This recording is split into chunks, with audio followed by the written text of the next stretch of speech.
Bah. Hey gamer, what's poppin'? Yo. Welcome to Good Getting the Band-Aid Adhesive Off of My Wrist Source Gaming. Okay, that's a weird way to start this. That's what I was just doing in the little 5-minute interlude. It's a very funky music you chose for this one. Where's it from? It's from Star Fox 2. Oh wow, nice. It's good. I should listen to that soundtrack. Yeah, right. I was wondering if I should go with that Payday music I wanted to play last week. That fucking Matt didn't, thus ruining the joke. Well, that's why he's not here. So he's hiding from you. Yeah, he's in bed. Wink. Wink, wink. Oh God. Here's an alternate introduction for all of you. Hello and welcome to Good Morning Source Gaming, the only podcast this weekend probably not talking about Endgame. I didn't do my homework, kids. I didn't see. I'm probably not going to see it unless I watch 10 movies this week, which You can do it. You just start as soon as this ends. Just go and start. Yeah, right. You know what's funny? I actually tried starting to do it with Infinity War. I was like, you know what? Maybe now's the time I'll catch up. And I got through Captain America 1. And then, I started watching Thor, and I was just like, nah, I can't. And I was like, to be fair, Thor, if you're going to give up on any, Thor was the one. Those first two Thor movies are the fucking worst. I know. Thor 2's still the only one I haven't seen. I don't see any reason why I should watch it, so... But you know what? All of this, anger... No, what am I saying? All of this, love... and those are very different things. Yeah, I know, right? And appreciation and all this hype for Endgame has made me realize one thing. What's that? Man, Justice League really did suck. It really did suck, the big one. I'm so glad the DCEU is dead. Rip in peace. I wonder if there's anyone in the nearly 30k subscribers that we have, because it keeps fluctuating. We did hit 30k the other day. But I wonder if there's anyone in our 30k who are release the Snyder Cut type people. The really crazy DCEU fans who are like, Man of Steel was perfect. But man, yeah, those movies suck. Yeah, I saw Man of Steel, and then that was about it. I think I was thinking about watching Batman vs Superman, and then I just heard horror stories about it, and I was like, you know what, I've got better things I can do in my life. I've pretty much seen every DCEU movie with a friend of mine, because that's the only person who wants to actually bother watching these. How come you've seen all the DCU but not the MCU? Well, there's only 5 of them. All right, fair There's enough. only 5 of them, and I have goodwill. I'll say this much: I like the DC heroes. They usually have a pretty good track record.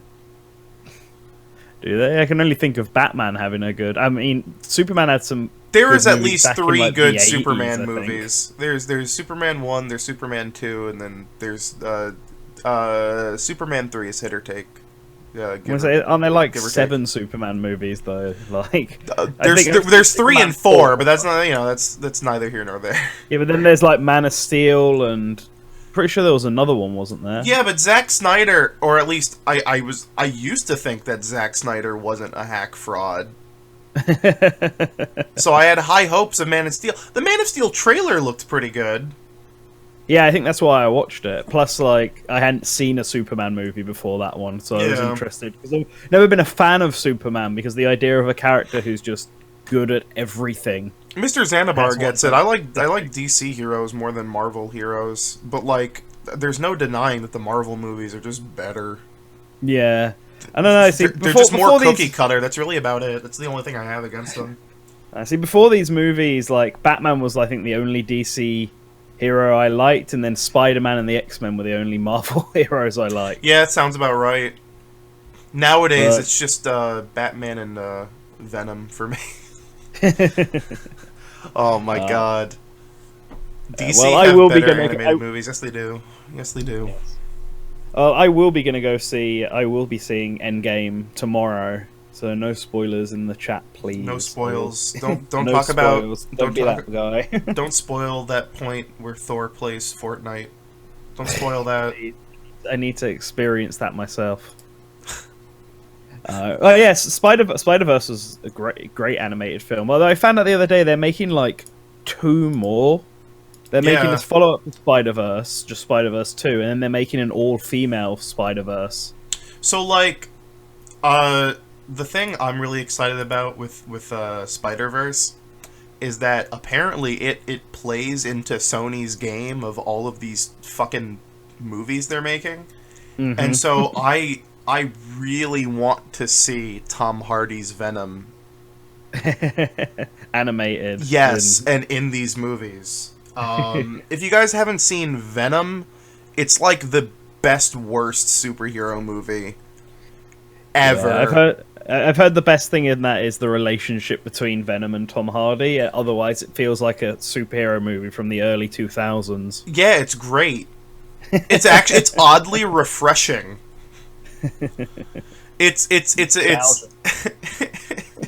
it's not a movie about like an invincible fucking quip machine. It's about like some loser dork who accidentally becomes an even cooler loser dork.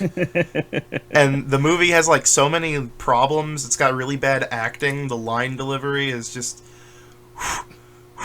but like the movie's fucking hilarious. Like it's I've seen it 3 times now. Like I genuinely love how stupid that movie is, and I'm really looking forward to whatever next ones they make.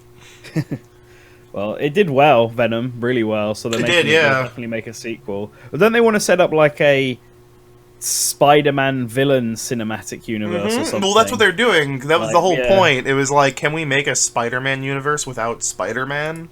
And so the next one we're getting is the Joker as a vampire. What? Whatever. What's his stupid? Jared Leto is going to be playing that one vampire Spider-Man villain. Yeah, I saw it. I saw it the other day when I was looking up upcoming Marvel movies, because apparently after Morbius. Morbius, that's it. Yeah, because apparently after Spider-Man: Far From Home, Marvel are taking like a 2-year break and not releasing any movies. I doubt that. I mean, it seems to. I mean, all right, maybe it's not 2 years, maybe it's 1.5 years or whatever. But all the movies after Spider-Man don't have release dates and are earliest late 2020 at the moment. Like, and apparently, like the Black Widow movie, which is the next one on the list, has only just started filming. So it could be the case. It's because apparently, for whatever reason, Endgame isn't the end of this phase. Far From Spider-Man. No, it's not. They gotta the end of the story. Yeah, they gotta start Phase 4. They gotta this is the end of Phase 4. Like Spider-Man. So Phase 3, I think, isn't it? Yeah. That's what I mean, though. Spider-Man. Kickstart Phase 4. Yeah. Yeah, no. Spider-Man: Far From Home isn't the start of Phase 4. Spider-Man: Far From Home is the end of. No, apparently it's the end of Phase 3, according to Marvel. It's so fucking confusing. Like because apparently it starts literally seconds after Endgame, so it's more like an epilogue to Endgame. See, this is why I like Venom, because I don't have to fucking do my homework to watch Venom. I can just walk into a theater and go, "Oh, look, it's the Spider-Man movie." You know, like I don't have to be like, "Oh shit, did I catch up on the deep lore?" Speaking of movies, I just found out apparently the premiere for Detective Pikachu was last night. Badass. Apparently, people like it. Yeah, so you gotta keep out for spoilers. But hey, it's first good video game movie. Shut up! Fucking the Ace Attorney movie exists. Stop that. Oh yeah, alright. First great Hollywood video game movie. Then don't say that. Street Fighter exists. Don't you start. Nah. Actually, no. I said something the other day that was ridiculously cursed, where I said, like, everyone's gonna say, like, Detective Pikachu's the first good Hollywood video game movie, but, like, technically it was Angry Birds, just no one wants to admit it. That is because cursed. it's Angry Birds. Yeah. To be fair, I forgot about Angry Birds entirely. That was a good movie though. All right, fine. The first good live action video game movie. I'm just gonna keep narrowing this down. He's gonna make it really. Well, I don't know. Sonic's this year, so I mean anything. Yeah, but Detective Pikachu comes first, so. Come on, guys! Scorpion's literally in the thumbnail. Yeah, because we're gonna talk about Mortal Kombat later. Because I own it. But we have topics. We have things. Yeah, we got to go through everything, and considering movies are the big thing at the moment, and also, like I was talking with my friend the other day, it seems really coincidental that Endgame, the big sort of ending to this whole beginning of Marvel, has landed on the same weekend as the big battle in Game of Thrones. Guys, which has also got loads and loads of characters that may very well die. Guys, the Mortal Kombat movie wasn't that good. I'm sorry to break it to you. It's a fucking boring movie. I mean, it's got a good theme song. Yeah. Like, the theme song I found out isn't from the games; it's from that movie originally. God, people are like bringing up shit in chat that I really want to like go hog wild on, just in terms of like throwing my opinions out there. Like they're talking about Wreck-It Ralph and like Wreck-It man, Ralph doesn't count as a video game. It doesn't count. I mean, it is, but it's not. I love that movie. And then I saw the sequel, and it was okay. I haven't seen the sequel yet. I do want to see it. I don't expect it to be anywhere near as good as the first one, but I don't expect it to be bad either. I was fully expecting it to be the Emoji Movie too. Because I knew it was going to be better than that. Because there was no reason not to think it was going to be Disney's Emoji Movie. It has like the same fucking premise. And the trailer was making like the same exact jokes the Emoji Movie trailer did. It was like really bizarre. But instead, I got a very weird movie where halfway through they kind of end the plot of the film, and then they go on like this tangent where they're like, "Hey, remember the first movie? Yeah, forget that." Right. Okay. Well, I'll be looking forward to watching that. I suppose. It's like suddenly loads of movies that I skipped out on are all showing up as like free to watch on TV. Yeah, around here. So Ready Player One is also now up and available. Ant-Man and Wasp was, so I watched that. I watched the JoJo's live action movie because that suddenly appeared. Teen Titans Go to the Movies is also now up as well. I've been debating whether I want to watch that or not. Because I've never seen the series before, but I hear the film's actually not too bad. And sometimes Greatest Showman as well has just appeared. Oh, yeah. Sometimes I kind of like sit back. Because, like, okay, so, like, I do get kind of, like, a little jealous that I'm not into like, the Marvel movies or Game of Thrones as much as I would like to, because those things are, I would say, like, Marvel and Game of Thrones have more of, like, a community aspect than most things, because they're just so big that you know so many people that are going to enjoy it. Like, you know that when you go see a Marvel movie, like, day one, the theater is just going to be fucking jam-packed, and no other movie experience is going to be like that. The Alamo Drafthouse near where I live literally is not showing anything else but Endgame, which I think is stupid. That's the film student in me talking. You know, even if there's nothing else really all that great playing right now, put some old movies up or something. Like, come on, like, not everyone's into cape shit. But I don't know. The only time I've ever gotten like that sense of like being part of like a big group, really excited to watch something, was when season 3 of Twin Peaks aired. Okay. And holy shit, that's like a #1 experience in my book, because of course the community for something that watches like Twin Peaks is gonna be really like out there compared to you know, other stuff, and man, nowhere else can you like sit around with a bunch of hipsters in like a bar in Brooklyn and watch the final 2 episodes as they live air, and just watch everyone just start screaming "what?" because some weird David Lynch shit is happening on screen. It's an amazing feeling. It's so good. I was rewatching some episodes of it the other day. I love that show so goddamn much. I think I've only seen the first season of it. I don't think you should continue. You should keep up with it. Yeah, there's loads of things I need to do. That Breaking Bad isn't one. Like, I'm literally at the halfway point of that series, and then I just stopped. Halfway through season 3. I like Breaking Bad. I watched Breaking Bad like after it aired, like right after it aired. Like the season finale aired, and then I just started with season 1. Oh yes, no, same. Yeah. It finished, and so I bought my dad's season 1 on DVD and watched it, and then decided, oh, I like this. Started watching it, and then just stopped one day. It wasn't even because it was like bad or I wasn't enjoying it. I just went to do something else, and then never found the motivation to go back. I installed a VPN on my laptop so I could watch season 4 of Better Call Saul. Because season 4 is still not on Netflix in the US, but it's a Netflix exclusive in the UK. So just switch your region and then watch the whole show. Sorry that this video game podcast is turning into everything but. However, I'm getting real into it. I like Better Call Saul. I think I like it more than Breaking Bad. Yeah, where's the Better Call Saul video game? Where's the Breaking Bad video game? Yeah, right. Just make it like GTA, but you play as Bryan Cranston. Oh my god. Oh well, wait, I lied because Payday exists, and there's like 3 Breaking Bad inspired missions. Nice. There's literally one where you cook meth, and then you there's like a deal gone bad, and then you get on a bus. And then, alright, here's what I'm going to do right now so we can jump back into video games. Hey, all you people out there, did you know that Payday 2 for the Nintendo Switch is not a perfect port? However, the price has gone down, and the PS4 and Xbox One versions are getting an update. If we can all just, like, go to Best Buy and pick up a copy and show Overkill that it's probably worth updating the Switch version, that'd be great. I'd really appreciate that. I wonder how much Payday 2 is over here. It should be like $20, $30 now.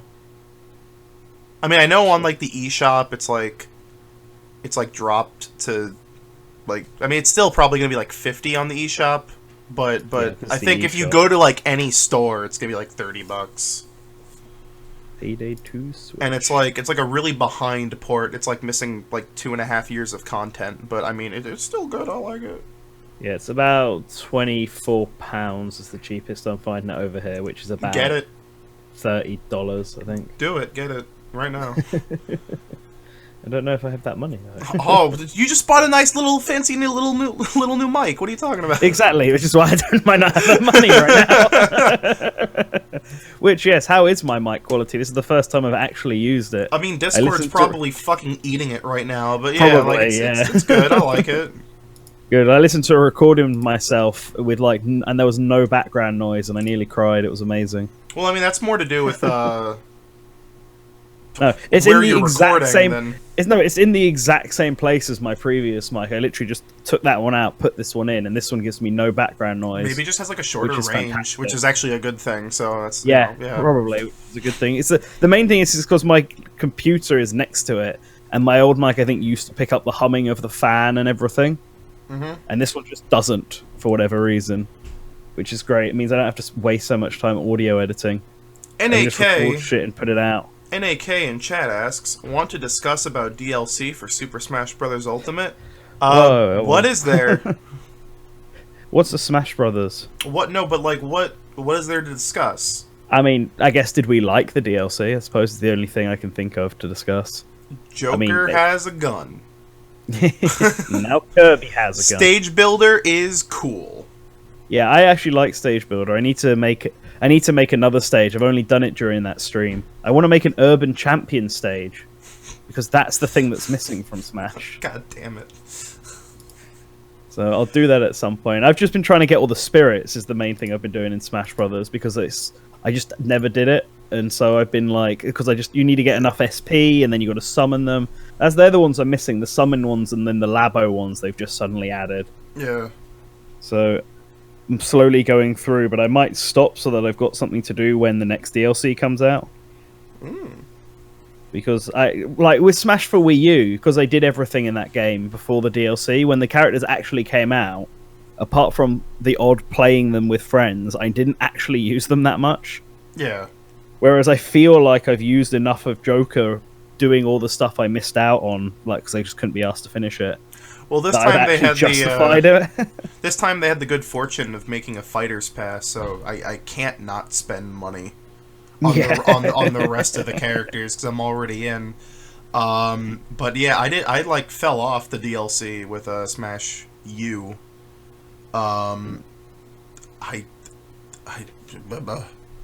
Yeah. Does P5 Scrambles reveal change speculation? By the way, thanks for the $2, but I would really like you to. What does that mean? Yeah, I guess he changed speculation on what, the DLC or the Smash DLC, or just Persona 5 in general on Nintendo? Because I'm gonna go ahead and say that it's completely irrelevant to those two things, and that's something that I had sort of... The DLC. Okay. Yeah, no, it doesn't. It's completely irrelevant.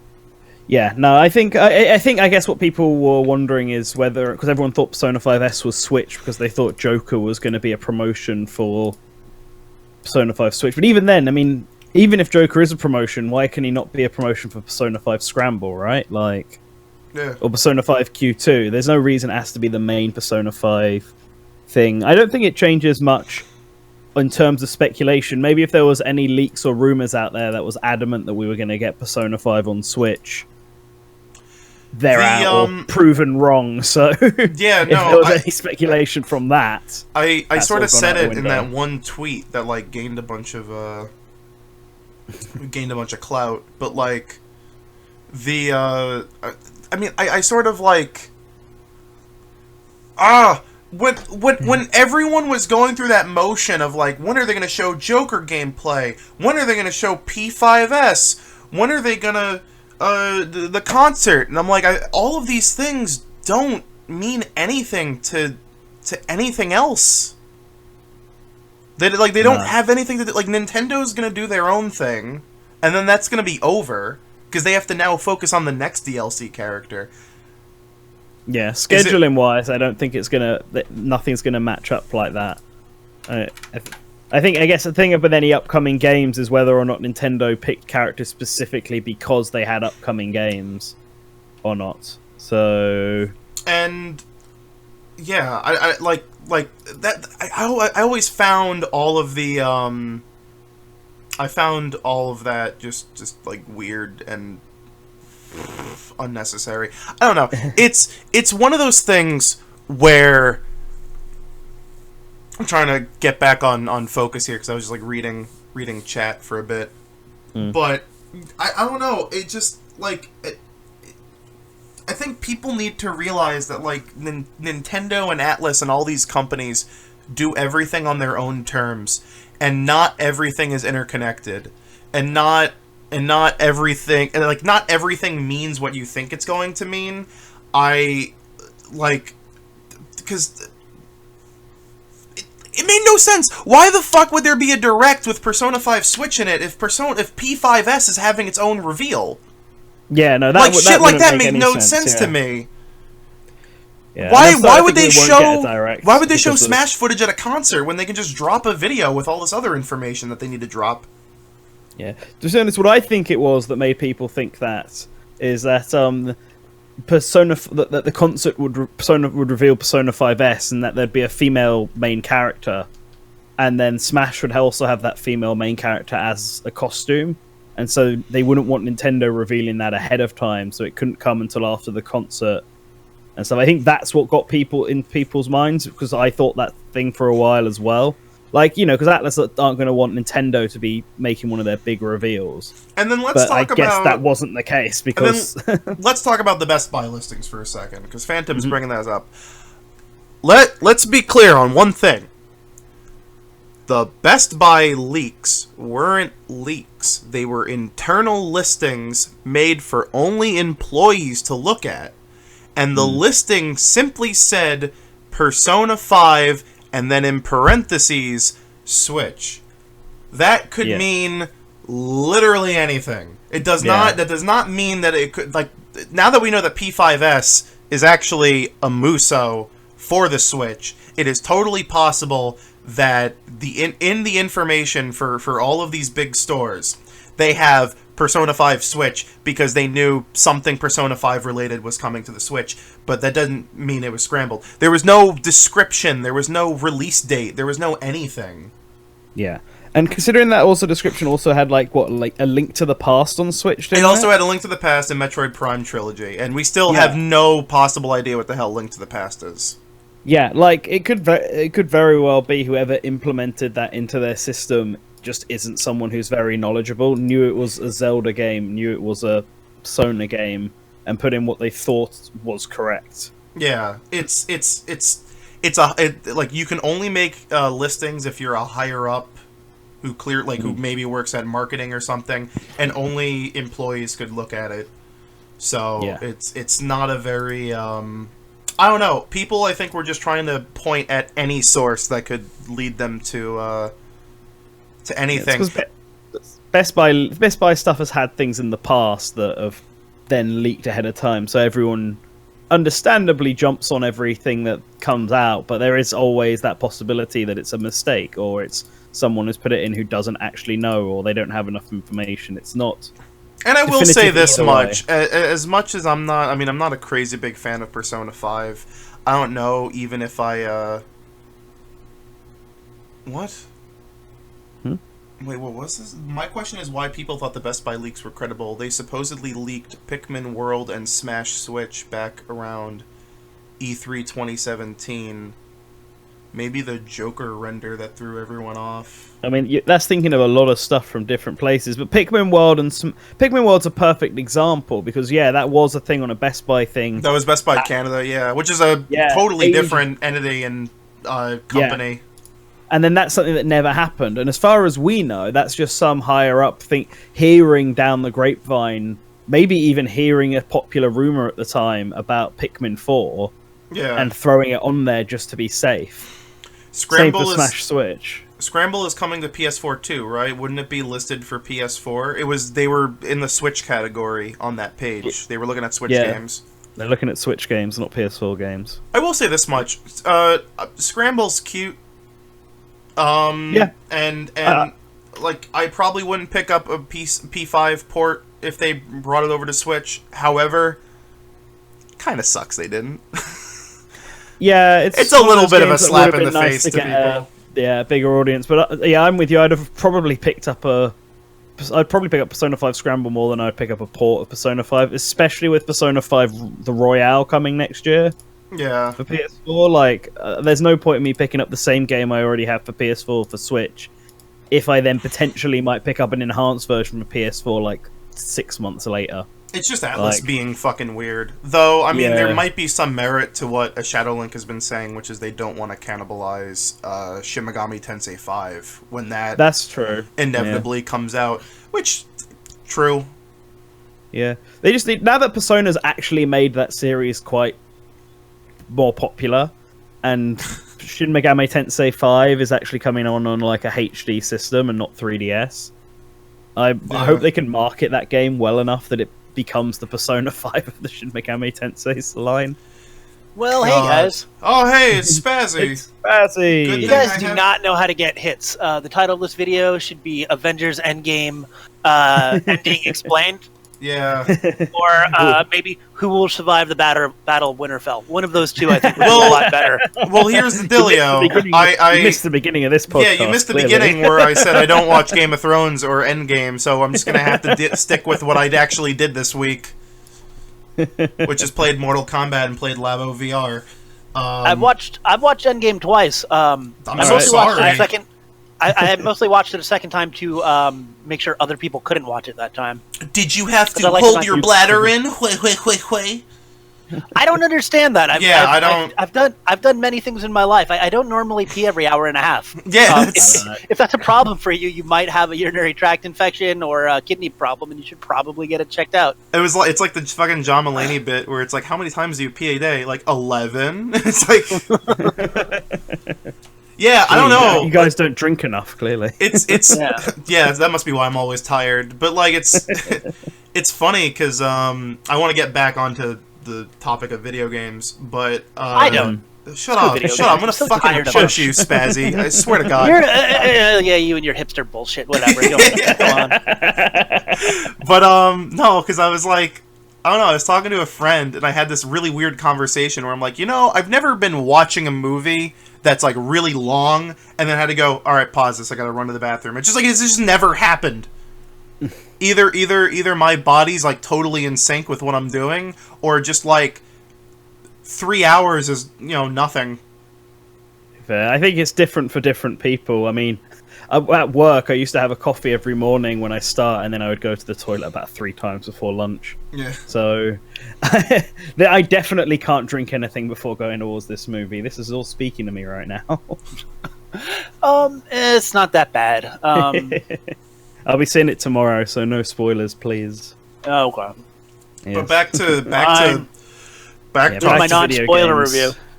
I don't even think Scramble would be listed right now because I haven't seen Atlas USA say anything about it yet, and it's not coming out until like 2020. Yeah, but you never know. Well, yeah, It's internal listings. It doesn't matter. It literally does not matter to us because it's... Yeah, you don't know how Yeah. far in advance the retailers will be given awareness of this. I just Don't worry that. about it. That's what I always say. Do you know what I hate, Colin? What? Because I refuse to talk about video games right now. Whenever people talk about box office, and they're talking about, oh, you got to, they start bringing up things being adjusted for inflation, and everyone always brings up Gone with the Wind like it's this amazing thing that'll never be topped. But the thing is, that movie was literally in the movie theater for 4 years. Yeah. 4 years! If you wanted to watch it, you had to go. Like, I feel like a fair comparison for modern movies, if you take the first 4 years of video and video-on-demand sales and add them. Because it's ridiculous. Plus, also, what did people do in the 40s? I'm pretty sure there was absolutely nothing else to do in the 40s except for watch Gone with the Wind. I mean, there was a war going on. Yeah, but it was... by 39, it was apart wrapping up. from that, Come on. There Apart was from that, war. There was Abbott and Costello. I don't know what to tell you. Abbott and Costello was pretty great. Yeah, dude. you're fine with Abbott and Costello or go see Gone with the Wind. Those are your 3 options. I mean, theoretically, the most profitable movie of all time should be the Rocky Horror Picture Show because that has never technically ended its theater run. It is still playing Until later this year. Yeah, until Disney kind of ends and kills that, which I think is a big goddamn shame. However, I would love to see what the figures of like how much money Rocky Horror has made from 1975 to 2019. There has to be someone keeping track of that at Fox. Definitely. Well, Someone's I mean, gonna you also it have on a to- file. You have to also have to realize with something like, once again, going back to Avengers and Game, it's not just the fact that movie itself is going to make between $2 to $3 billion. It's the fact that Disney owns all of that intellectual property. So every time you go into Walmart and some kid buys a pair of SpiderMan shoes, or every time they make a licensing deal with Burger King or whatever, that is just money on top of money. Yeah, every time someone plays Fortnite and buys the Black Widow skin. Do you know what was pretty ridiculous though? Going on to games, the fact that Marvel Ultimate Alliance 3 and even Square Enix's Avengers project are not out this week. Like, fucking, especially Marvel Avengers, which is just coming out in the middle of Fire Emblem and Mario Maker. I think with Ultimate Alliance, it's got to be that just it's what they just didn't want to rush it. It wasn't going to be ready. Yeah, I'm guessing that is the case, but like you would think. Of like, if you were going to have Marvel games coming out now, this would be the week you aim to get them out. Especially that Avengers project by Square, we haven't seen anything from it, but it was announced like 3 years ago now. There's not even a Marvel vs. Capcom collection. Well, yeah, they only just bought Fox. Give them a month. They gotta like pull their resources together. So as Marvel vs. Capcom Disney 4 doesn't have is rumored to be in development anyway, so. Yeah, but that's the reason Disney doesn't have a gaming division to begin with. They're all like, it's too much work. Have other people do it. I mean, yeah, that's why GOG Galaxy had to that's why Good Old Games had to finish Battlefront 2 for them. Oh my god, I keep forgetting about that. Yeah. How they were just like, on behalf of Disney, we just added a server browser to Battlefront 2.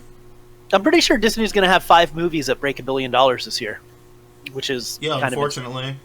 Yeah, Avengers, Dumbo, Dumbo will not. Lion King, Yeah. Aladdin. So no, but the ones that for sure, in my opinion, will are Toy Story 4, Oh, Frozen. that is this year. Forgot about Frozen 2, Oh god. Oh, yeah, that is- Frozen 2. that is the Holy shit. shit. Captain Marvel's already happened. that. Yeah, that's true. Lion King is going to do it, and Avengers is going to do it, and Star Wars is going to do it. There's 6 right there. Spider-Man. You don't- Spider-Man think- is technically Sony, but yeah. No, Yeah. the Spider-Man Marvel movie. Yeah. Yeah, but it's actually the studio that produces it is Sony. Ooh. Oh, I didn't know that. Oh, well, more you know. The Sony Spider-Man, the Sony Marvel Spider-Man deal is weird because everything that Sony produces, they get all of the money. Disney gets no money from that. What they get is the ability to use Spider-Man in their movies, and Sony's cool with that because it cross promotes and their Spider-Man movies for them. No, fair enough. That sounds like a good deal. Yeah. But Spazzy, what about Blue Will Smith? Will he break $1 billion? I would say probably not on his own, but after seeing the success of that last Robin Hood movie, I think Guy Ritchie is really on the up and up. So maybe. Will Sonic I'm more interested. Will Sonic So, 2019 be the worst movie this year? Probably not. No, I'm willing to no bet way. money that it won't be. It'll probably be okay. It will be better than Woody Woodpecker, the movie. It's not even going to be the worst video game movie out this year. Because I think Monster Hunter comes out. Oh god, yeah. Monster Hunter will be better than the Sonic movie. They'll Come make on a now. second Max Payne movie. No, the Doom movie comes out this year. There you go. Doom movie man, comes there's out. The this year. That'll be fucking worse. Doom Annihilation or whatever it's called. There you go. That'll be the worst movie of 2019. I think it's amazing that I honestly believe that the first financially and critically successful animated live action and video game to live action movie is going to be Detective Pikachu. Like out of everything it could have possibly be. Was Angry Birds not a financially successful movie? I think it Thought did it fine. I think it did fine. They're making a sequel. Yeah, they are. Unfortunately. I forgot that was both a game and a movie. Yeah, we had this exact conversation earlier. Yeah. It was good and financially successful, but no one wants to talk about it. Yeah. Well, there was so the premiere for Detective Pikachu was yesterday in Japan, and apparently everyone's saying really positive things about it, so that's a good sign. I can't wait for them to fuck it up with a Pokemon Red and Blue movie. Oh yeah, but I like Detective Pikachu. Wolfman and I had our conversation about video game movies, Mm-hmm. and I feel like Detective Pikachu has a much clearer narrative structure. Yeah, And- it does. Yeah. Yeah, and if you're gonna follow a Pokemon around, it makes sense that Pokemon can talk. Like there's just it just for a first entry into a Pokemon movie, it makes a lot of sense. Especially because if you were gonna do like a typical Pokemon narrative, it's just like making animals fight each other. Yeah, I think with Pokemon you get like a much. I think I don't know. I've had this conversation with a friend before, and I think like the deal with video game movies is you either have to have like a ton of plot you can follow and then condense into a film, or you should have like none that you can like easily just kind of make your own story out of. Because like the Ace Attorney movie, as much as like it's a meme for me to keep bringing it up, it really is like the perfect video game adaptation movie. Yeah. Because It's really rushed is my only problem with that, because it covers the entire game in like 2 hours. Yeah. It's all 4 I mean, cases. they focus on the important ones. They didn't have to, make. Yeah, They didn't have to make cases 1 and 3 like big, like whoa, like those aren't plot heavy cases. But 2 and 4 are definitely like the ones but to cover, and they do a good job of it. All 4 of them, yeah. Like the last hour is all the last case. Yeah. It does mean that Edgeworth kind of gets snubbed a little bit as as a rival character, though. Yeah. He only really has like a 15-minute bout with Phoenix. He has that case too. Yeah. Yeah. It's nice And then though. I that's really it. like it. I kind of wish I like it. they made another one. I wish they made one based on Ace Attorney too.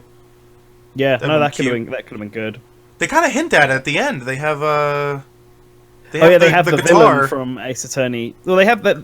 They actually have them doing the court case. Yeah, For the final from one of 2-4. Ace Attorney 2. Yeah, 2-4. It's cute. I love it. What was I going to say? I was going to say something and I've completely forgotten. Fun fact: that guy also shit. made the Yakuza movie that I.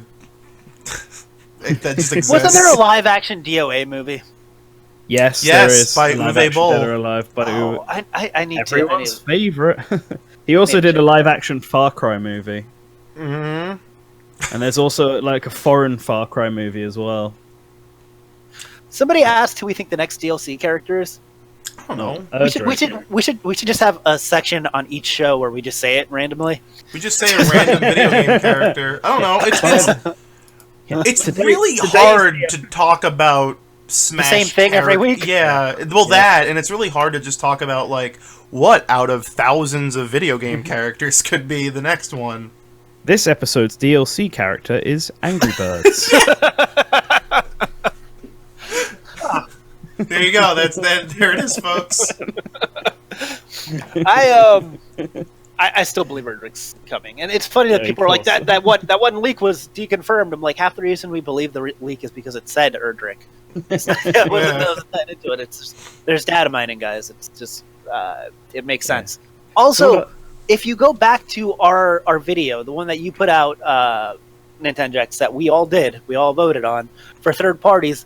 Like Erdrick's like number 5, and this was like in November of 2017. It's not like people are acting like Dragon's Quest is this unheard of weird ass franchise. Why would anybody think of this? This makes no sense. And then everybody does these long diatribes and articles, and I swear to God, 9 out of 10 of them and like slowly morph onto not why Erdrick shouldn't be in, but why Sora should be in the game, which I think tells you a lot about just Smash fan base in general. Anyway, sorry. I'm just having a look at video game movies according to what was the first one? So the first video game movie from Japan was a Super Mario Brothers movie. And then for us it was also so yeah, the first super video game movie, ignoring these 2 really random Japanese ones by Nintendo and Hudson Soft, was the Super Mario Brothers movie. That was the first live action one, and then the first animated one was I think it's the Pokemon, unless this Fatal Fury movie is animated. It is. Fatal Fury is the first animated video game movie. I really like the Street Fighter 2. The actual anime kind of sucked back in the day. I didn't like it, but the movie they put out back in the early 90s I thought was pretty entertaining. Mm-hmm. So I was looking at a list of recent video game movies, and there was that Prince of Persia movie back in 2010. Yeah, and there was also an Assassin's Creed movie and a Max Payne movie. I forgot about Assassin's Creed, and I watched that. Movie? Prince of Persia was the highest grossing video game movie for a long time, believe it or not. Yeah, until Rampage beat it. Yep.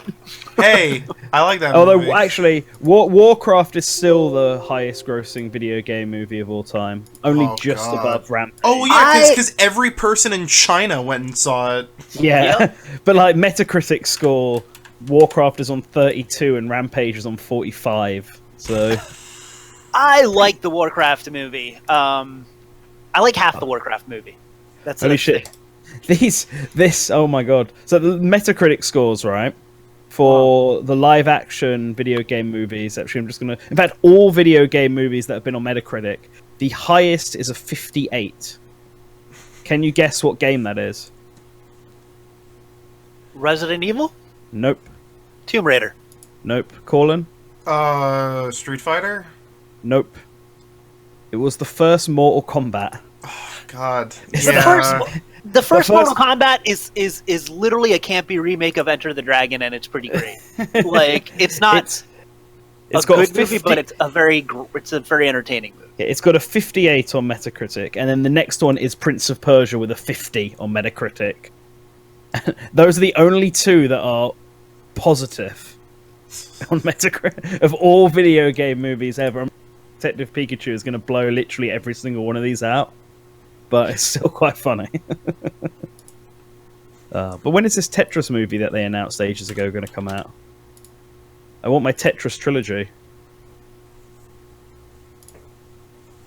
So since I just kind of joined late, do we have an actual agenda or something? Should we stick? Should we go? Should we actually start that? We were going to talk I about. want to talk about movies for a while. I thought it was more fun. Well, we were going to talk about Mortal Kombat 11 and at least the LABO VR stuff because that's what Kawlun has done this week. So why don't we start with Mortal Kombat 11? Hi, Mortal Kombat 11 is a good game. All right, moving on to the next one. Mr. Zanzibar says video game TV shows. All I'm saying is I love Castlevania on Netflix. I think it's great. That's all. Okay, we can keep on. Yep. So yeah, Mortal Kombat 11 then. Yeah, how is the Switch port? I hear it's good apart from graphics wise. Yeah, that's there you go. Okay, so like no, to actually to actually legitimately go into detail about this. I don't like it's weird. I don't know. The reception to the Switch version is weird because everyone's just kind of like, yeah, the graphics are bad, which for a fighting game doesn't matter because you just need the game to run at 60 FPS and you need to be able to know what's going on. That's really it. That's like who outside of that, like who gives a shit. But I don't know. It's. There is I don't know. Digital Foundry said that it was like right now it's the closest that a third-party game has gotten to parity-wise with other console versions. I don't know if I believe that. Because it's, I mean, I'll admit it's like a little rough looking. I would say it's pretty rough looking even for like a Switch port, and I know that's because they need to keep up with the 60 FPS. But I mean, it's not. I don't know. It's not like it's not breaking. It's not like, oh no, like this ruins the port unless you really are that like completely ass blasted by a game having like poorer graphics. Because like some of the models are simplified. Like I know if you look at some of the finishers, like some of the characters don't have fingernails. Oh no! Yeah, exactly. It's like little details like that were kind of scrubbed. The resolution, I mean, I want to say it hovers around 720p. I know if you turn off match recording, it's a bit higher. Lighting is kind of broken. I mean, when you're playing Mortal Kombat 11 on the Switch, you're playing Mortal Kombat, and it plays fine, and the story mode's good, and I have basically what happens is, I have friends over, they look at it, and they go, oh, that's what it looks like, and then they play it. That's yeah. Yeah, you know, and honestly, when you're playing a fighting game, as long as it's smooth, as long as it runs well, that's the important thing, yeah. and it does. 60 FPS is what you want. Yeah, because as once long you get as it's into it doesn't even really matter. As long as it's 60 FPS and there's like no input delay, you're pretty much good to go. Yeah. I've noticed Smash Brothers. that when that you can see a big difference when people post still images, but when I'm watching actual gameplay, I mean you can notice it, but not to like a great degree or anything. Yeah, shit's moving so fast that it's like I mean, it's kind of like, it's funny because I remember there was a big debate on whether or not Mortal Kombat 11 was going to be 30 FPS or 60 FPS, which in retrospect is like really silly because like, I don't know, Dragon Ball Fighters looked the same as it did on other consoles and it ran at 60. Granted, that's like completely different engine, completely different like art style and everything. But I mean, it's possible, it's doable. I don't know. It's I think the one area where the Switch gets like a completely ridiculous hit in graphics is the Crypt, which is like the game's secondary adventure mode, where like you have this sort of like hub world that has like shit going on in the background, and it's like really graphically intensive. But on the Switch, it's just kind of like everything surrounded in fog. So it's here. Let me pull up these screenshots for the class. Oh boy. And I can demonstrate to you. So like. Go to stream channel, post in here. That's what it looks like usually on other consoles. If the link works. Yep, and then here's what it looks like on Switch. And it's yeah. Oh wow. Yeah. That is bad. I mean, all right, fair enough, but that is definitely something. It's a shame because it's a nice, pretty moon like background as well in the non-Switch version, and not just looks like a grey wall. That's really it, though. I mean, that's really like the worst of it. Here, let me post those on screen too. But I'll do a very low res, really lazy capture of it. But keep talking while I do this. God damn it! Ask me questions. Ask me questions. Make me like. I don't know, man. Something about Mortal Kombat. Does the lack of pervy outfits really upset you, Colin? No, because I have SNK heroines for that. How's the story mode? Oh, it's really cute. I love it. Did they give Liu Kang justice? Because he used to be the guy, man. He used to be the guy back in the day. Okay, good. Good. I feel like he's NetherRealm is like NetherRealm is like the only company that does like good fighting game single player campaigns, because both Mortal Kombat and Injustice have been real good. Going back on that DC clout, but let's see. Would you recommend Mortal Kombat 11 for Switch? Yeah. Yeah, I think that's the establishing. It literally just comes down to like, are you going to be that ass blasted about the graphics? Yes or no. If the answer is yes, then I guess maybe not. I don't know what you'd expect out of a tablet, but there you go. Yeah, if you're looking for consistent frame rates, it sounds like it's fine. But if you want to play Mortal Kombat 11 portably, there you go. That's really it. I think it also depends on how you feel about fighting games on the Switch. Like, I have a friend in the fighting game community who doesn't like it because of the D-pad on the Switch's Joy-Cons. Yeah, but you can play any. You can use any other controller. Right, but half the appeal is having it portably. Controllers. Yeah. What's cool about a game like Mortal Kombat on the Switch, and I say this as someone who doesn't have it, but somebody that's gone to expos and conventions and other things, is that when you have a portable gaming system and you have a multiplayer fighting game on it, it's really great for lines. Yeah. Someone else will have it. Yeah. That's true. And yeah, like I think that's really the appeal. You know, you can take it with you. I'm sure if there are going to be some people that are big Mortal Kombat fans that probably get it on multiple systems because they would prefer to play it on their PlayStation or Xbox, but still have it on the go to lab and play and whatever. Yeah. I mean, I'll say this much: it doesn't. What tournaments are going to use as their main setup if you're in the FG? If you're in the it's going to be PS4. PS4 is going to be like the pro choice, but I mean, ultimately, it really doesn't matter what you play on because whatever. The timing is going to be correct. Like everything is going to be the same. The only difference is like the controller you're using, really, and like the graphics. Yeah, I learned my lesson from when I bought Doom on the Switch, and I'm like, you know what? When I'm not actively comparing it to anything else, it looks fine. It plays fine. At no point when I was playing that game was I like, oh man, this is too fuzzy, or this is too this, or this is too that. I was just enjoying a game, and it looked great on my TV.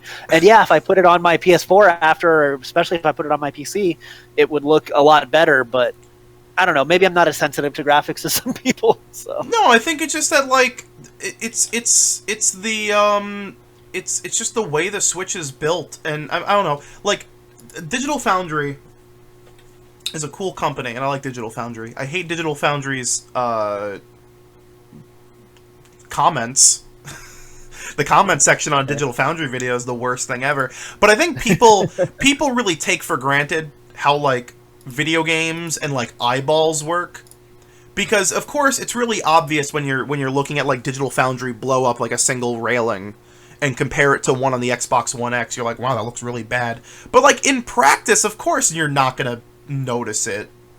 Yeah, especially on the Switch, where if you're going to be playing it in handheld mode and the screen's smaller and everything. People fucking, oh man, my phone has like a 1440p screen. It's like, oh, why does the Switch have a 720p screen? It's like, because it gives the game more slack and you're not going to really notice anyway. I've been tempted to actually buy Hellblade on the Switch because I feel like that's like a magic port. I got it. So good. It's good. It looks so good. Yeah. I mean, yeah, like they did that. That's a company that did a great job of making a port. I just want to support that. I want to support people trying to do quality things. Yeah. Yeah, definitely. I actually have the link for what he's talking about. He's talking about how the Switch version of Mortal Kombat 11 actually like leaked to the DLC roster. Oh, yeah. we're talking about Mortal Kombat. Yeah, we're not talking about Smash. I just assumed it would be Smash. No, I don't know. Should I talk about should I talk about it? Should I? Yeah. Hey guys, there's a leak. If you don't want to listen about this leak, we could talk about it. We could talk. I think maybe we talk about it at the end or something. Yeah, we'll talk about it at the end. Sure, we'll do it at the end. It sure is interesting. It's really fascinating. I actually like it. There's I feel like a lot of hardcore Mortal Kombat fans don't, but you know, whatever. I don't care about Melina. I mean, I've not Striker. Seen it, so yeah, exactly. We're Striker. I'm more interested to know if Shaggy and Scooby are on it. Oh no! Shut up! Dead meme. That's a January meme. Hey, Shaggy and Scooby is still an ongoing thing. God. Here, I'll just like post the link to the Reset Era thread myself. Someone posted it in a Reddit. Wasn't that leak confirmed fake? No. Which one? From the Mortal Kombat 11 roster? No. I've just found it. Someone posted the Reddit link in the chat. Unless it's still, yeah. I'm just having a look at them now. Interesting. Oh my god, is it Ash from Pokemon? Yeah. Alright, I mean, none half of these names don't mean anything to me, so... I don't know, I would say there's about a good 3 or 4 that are pretty, There's 3 I recognise, unless the one I just said is actually what I'm thinking and not something else entirely. I don't think we know what Ash is, but... Yeah. Sorry. I guess it's one leak spoiler, but we're all assuming it's Ash from Army of Darkness and Evil. Yeah. Yeah. Well, someone else just said it in the chat anyway. So there you go. With due respect, I refuse to go to Reset Era for personal reasons. What the fuck? Don't do this fucking oh no URL. Don't do this shit. Just fucking click on it and look at it. Put ad block on. I was about to say, do they even make money from that site? I don't know. Yeah, come on, like. Although there's certain things when people give me suggestions to go check something out, sometimes I don't go there because then I feel like YouTube videos, especially. I'm like, no, because then YouTube's gonna start suggesting weird shit for me. Unless it's like a really unreliable source, like Gaming Intel, where it's like, oh, this is probably bullshit. Oh yeah. Political reasons. Come on, it's 2019. We all should like give each other hugs. Don't do that. That sounds like a real leftist communist thing to say. Free hugs for everyone, Colin? Yeah, free hugs for everyone. Give everyone health care. Eat the rich. Whatever the fuck Liam Robertson would say. I don't. Anyway, so I guess after Mortal Kombat, we had LABO VR, which I've not actually had the chance to try out myself. The LABO VR has been sitting here for like a week, and I haven't found the 4 hours necessary to set it up. It's 1.5. I have to go. By the way, so after this, I have to go re-record Lulu's review for Code Princess, and man, recording somebody else's review always feels weird because I'm all like, I really like this game. It was great, and I'm like, I don't even know what these words mean. Yeah, you just have to establish ahead of time that it's like, this isn't me, guys. It's not you. By the way, yeah, it's fine if you don't want your personal politics are fine. If you don't want to go to a site, if you don't want to support a site or something, that's fine. But like, if somebody's showing you a link, like this is literally clicking on a message board link is not going to ruin anything. Yeah. Anyways, so VR LABO. Good thing you still make me laugh. Or is that a threat? Are you threatening me? Anyway, LABO VR. I mean, Colin, Spazzy, I'm assuming you haven't tried it. No, I don't play video games. I thought this was established earlier today. Fucking jump out the window. So this, unlike you guys, it's just a me. It's just a me thing, isn't it? It's a you thing. I was waiting on. I was clutching my fucking LABO VR headset, and I was like, "When's the update gonna be out?" And then it came out, and I went, "Oh, okay." Mario Odyssey VR is fucking weird. Oh, yeah. It's very awkward. It's Which VR experience is better, Mario or Zelda? Zelda all the way. Zelda is just the full game. It's just Breath of the Wild with a really good 3D perspective. I heard it made some people sick though, and like I don't know. and it's like really blurry. I can't comment on that first one because I have my VR legs, so I can't. You know. Yeah, That's the thing. I've played VR games for like 3 years now, so it's for me to be like, oh, I'm not getting sick. I know it's like unreliable because like it's different for you've everyone. Got experience with it. But what about the other one of it being like really blurry? Of it being blurry? No shit. It's a 720p screen that has to be spliced up into 2 smaller.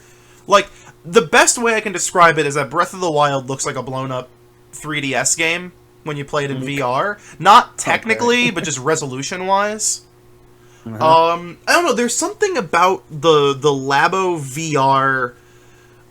The way they have it set up, it's really interesting because the lenses they use, it's not, contrary to popular belief, it's not just like 2 pieces of thin plastic and then you just look at the Switch screen. It's there's some sort of like rasterization or something on the lenses. They have like a weird kind of pattern on them, and they're really thick that kind of blows up the image.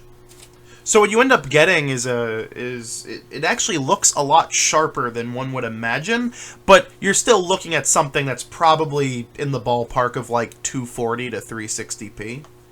Okay. So you cannot you can't imagine to it's not going to look amazing. That's just the, and then on top of that, Breath of the Wild still has its dynamic resolution kicked into place.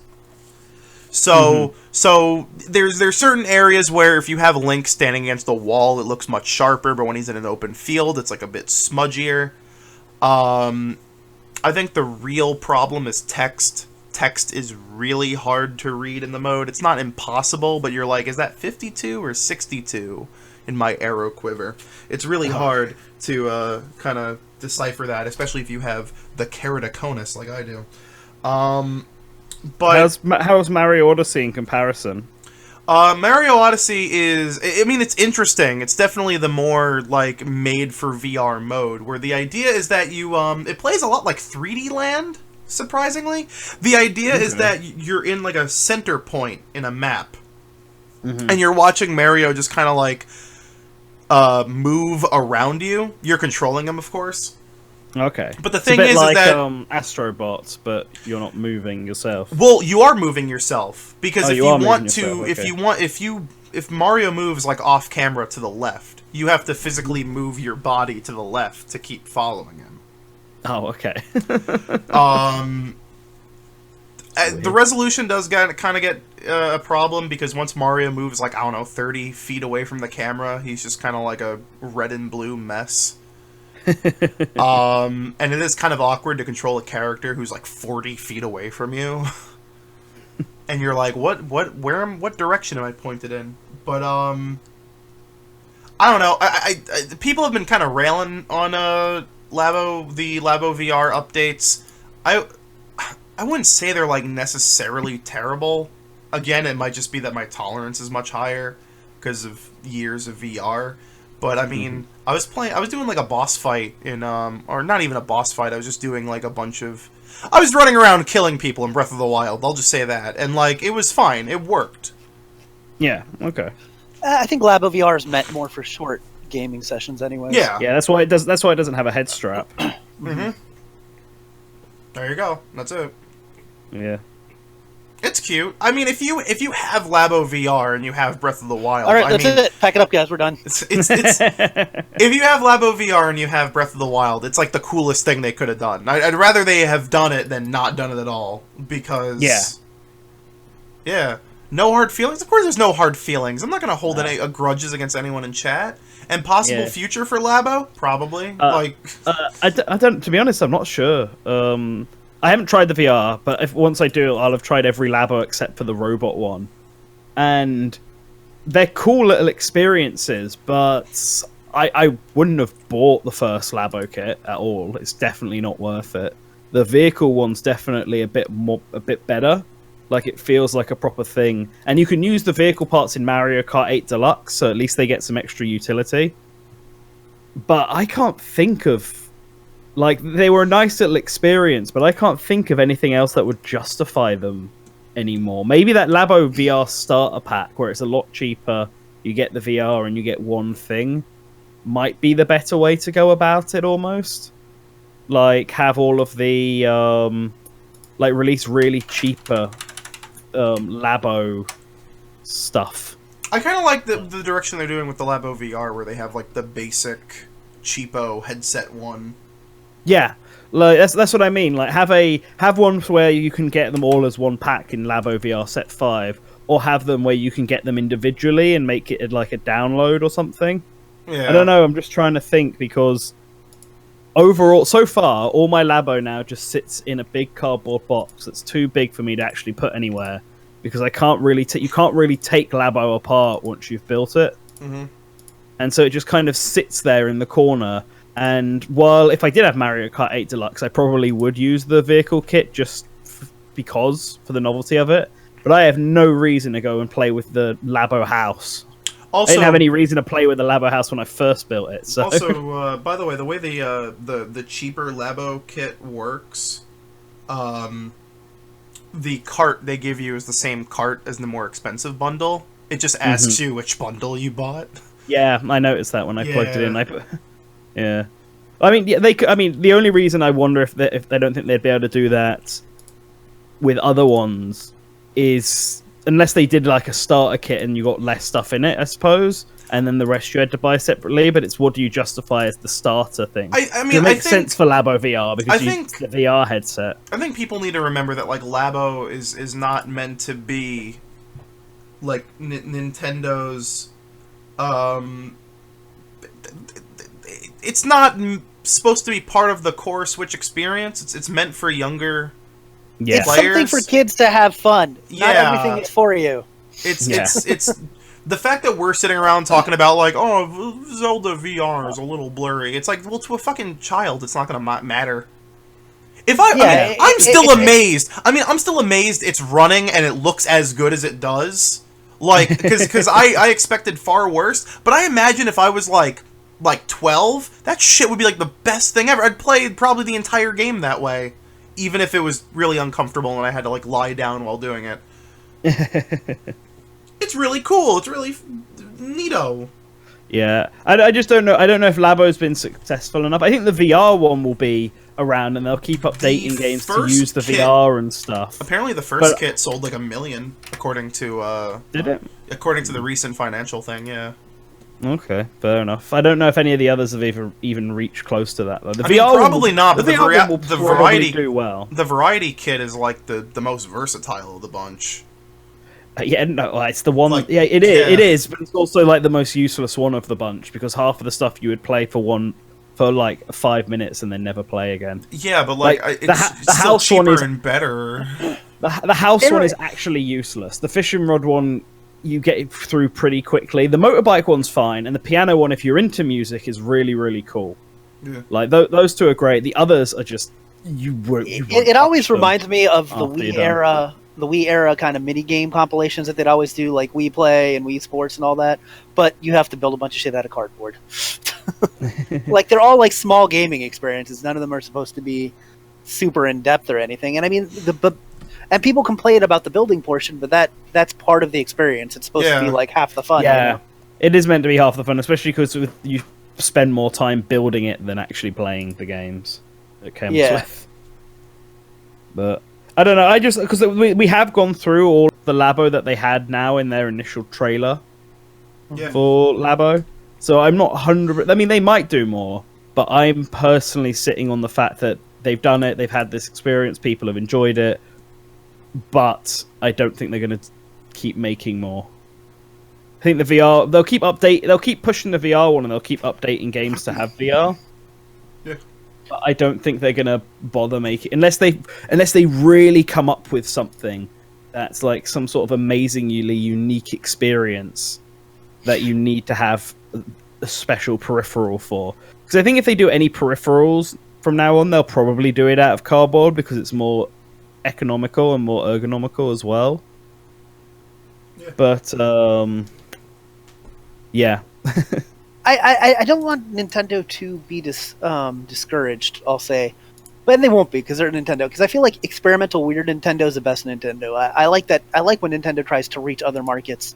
I think Nintendo's doing a really good job this generation of having a big focus on the core gaming experience and making games that are just Nintendo games, that are just quality software without any gimmicks in them, and leveraging their IPs. But at the same time, I like when they try things like Wii Sports or Wii Fit. I'm a big proponent of them doing another fitness style game sometime soon because I like them. I've been using the Switch fitness boxing and it's good, but it's not Nintendo quality good. So I like having a Nintendo that does things, you know, that tries. I've been meaning to get my Wii Fit out again because I've started getting into an exercise routine and I need something to monitor my. It's really good to check your weight. Yeah. So, and in fact, I need to do that after the stream is done. I'm going to go for a jog. Ooh. Yes. I'll eat a burger. I'm probably going to hit the gym. I need to record that thing. Yeah, record the Princess Guide, please. Slightly better mic recording. So, those are the two. I mean, what else? Was there anything else on your list, Kawlun, to talk about? Or was there anything to... I bought Dragon's Dogma. I still haven't booted it up yet. I've been thinking about purchasing that, but I just already have such a backlog. I just buy games to buy games now. I played this one game. I've been trying to stop doing that. You know, really bad. I bought this one game. I've been playing it on and off. I already owned it on another platform, but I didn't own it on the Switch. But it just came out on Switch. I don't know if we've done a review for it for the channel. It's called Cuphead. And I don't know. I know Spazzy really liked Cuphead. I know like Spazzy really liked it. I don't know about you, NantenJex. Did you like Cuphead? Did you get it? Are you gonna pick it up? Yes, like maybe. Depends. It looks pretty nice, but outside of that, I'm not sure what else there really is that's appealing. No. It's a good thing that both me and Spazzy are here because we both reviewed the game. Yep. Spazzy when it first came out, and then me recently. It was one of my few 5-star games. I really enjoyed the fact that it never. I guess there's a couple things that might feel a little cheap, but for the most part, it never felt unfair. And because it's like I like to call it a boss crawl, because it's definitely not a rush because you get breaks between each boss. But since it's basically a boss crawl, you can sit there and just learn the boss patterns. So it's not that hard because you don't have to like for if I'm playing Gunstar Heroes or something, I have to go through an entire stage, get to a boss, and then if I die at the boss, start at the beginning of the stage. You know what I mean? Yeah, like no, here, I know what you mean. Yeah. Yeah, here like it's just. It's almost like the entire game is a tutorial on how to run and gun, because you can take each boss as its own encounter and then just learn the patterns and learn how to do it. And I thought that it never felt unfair to me. And I thought the controls themselves were really tight. I think that's what I like too. I want to make it clear I don't hate Cuphead at all. In fact, because I've beaten it, but the fact is, like, it looks really pretty, and I really did like a lot of the bosses, except for that one dragon boss, because forget that was a dumb boss. But the run and gun sections are really dull. Yeah, like, there's not really just. They weren't originally part of the game. Yeah, I know. Me and Kawlun actually talked about this. Yeah. After I released it, it was supposed to be a boss rush, but I think a lot of people were hoping that it wasn't. Like a lot of people thought it was just going to be just Mega Man with like 1930s, but that wasn't what it was. Yeah, that's what I thought it was going to be before the initial review back in 2017. Yeah, and then it just found out it was just literally a bunch of bosses. Like, I was surprised there were even run and gun sections in it when I was playing it on the Switch, because I just thought it was all bosses. It's kind of weird because I feel like they wanted to do like shoot 'em up shmup sections more than they wanted to do platforming sections. Well, the shmup sections are really fun in that game. I really like the shmup sections of it, but like the run and gun sections themselves are just really boring. And they're usually short. That's what I think. That's what highlighted it to me, because clearly the boss fights, each boss is unique, and so it doesn't matter if actually what you're doing is really standard and not very interesting, because you're using that to the bosses, and that's what brings up the fun.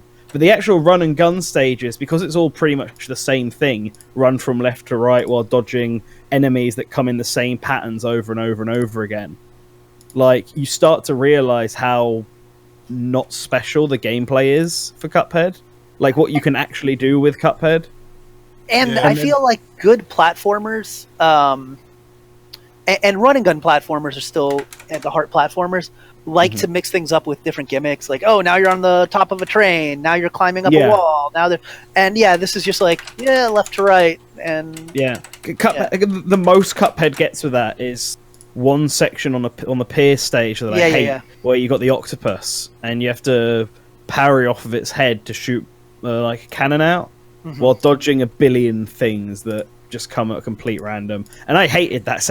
I actually despised that section, because the rest of that level is really, really easy, and then that section is just way too much stuff on the tiny platform you got to stand on. Now, if we want me to get hate, I never reviewed Shovel Knight, but I always felt like Shovel Knight, a completely different genre, but since they're both platformers, I'll bring this up, kind of went a little too far in the other direction. And to be fair, I've only played vanilla Shovel Knight. I've never played Plague Knight or any of the other ones.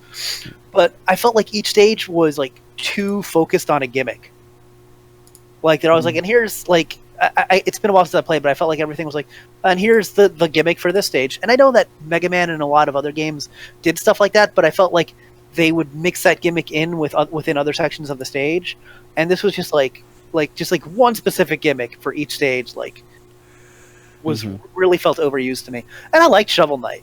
Don't get me wrong. I didn't think it was a perfect game, Yeah. And I like Cuphead, and I really, really like the visuals. I just don't think it's a perfect game. Yeah. But apparently that's not good enough. Yeah, apparently not. Yeah. No, but it's funny because everything you were saying about Knight is bettering Shovel Knight. By the way, Spectre Knight is the. It's funny because everything you said about Cuphead is what people said like 2 years ago when Cuphead came out. I guess people just really want their confirmation bias of it being the best thing ever, which is people just don't. Yeah, I don't know. People just don't like watching stuff. Like, I almost feel like reading things. They just we're a Rotten Tomato society, man. Yeah, because I almost feel like people went on Cuphead review videos and liked it because it was a Cuphead review video without actually watching it. Yeah. Because I had the one guy in the comments who basically said that I had said everything exactly the same as what Game Explain said. Like, our views matched. But because Game Explain didn't explicitly mention anything in its title, it didn't have nearly as many dislikes. And I mean, there's also the fact that Game Explain has 30 times the more subscribers we have. Yeah. But it did make me wonder, are people just seeing Cuphead and liking it? Especially when Game Explain doesn't have a score to look at. Yeah. Either. So they can't just click through the video to the end to see what it is. It's the same as I was saying earlier with the Digital Foundry stuff, where the comments are terrible because it's always someone pauses it on a really bad screen cap of a Switch version or an Xbox version, and they're like, oh well, yeah, that's all I needed. I needed this fanboy fodder. I needed this confirmation bias that this thing I hate or this thing I like is good and or bad. So somebody I follow on Twitter called Indie Gamer Chick just put out her third Cuphead review. Because she reviewed it when it came out in 2017, and then she reviewed it when it came out on Switch this year. And people were yelling at her and telling her that it doesn't count because she didn't beat the game. She's like, I beat the game. I still don't like it. Yeah, no, I just thought I'd Google that. People are ridiculous with that too. It is. Yeah, you know what? If I can't bother, if I've put, let's say, 15 hours into a game and I can't bother to finish it, that should tell you something about the game.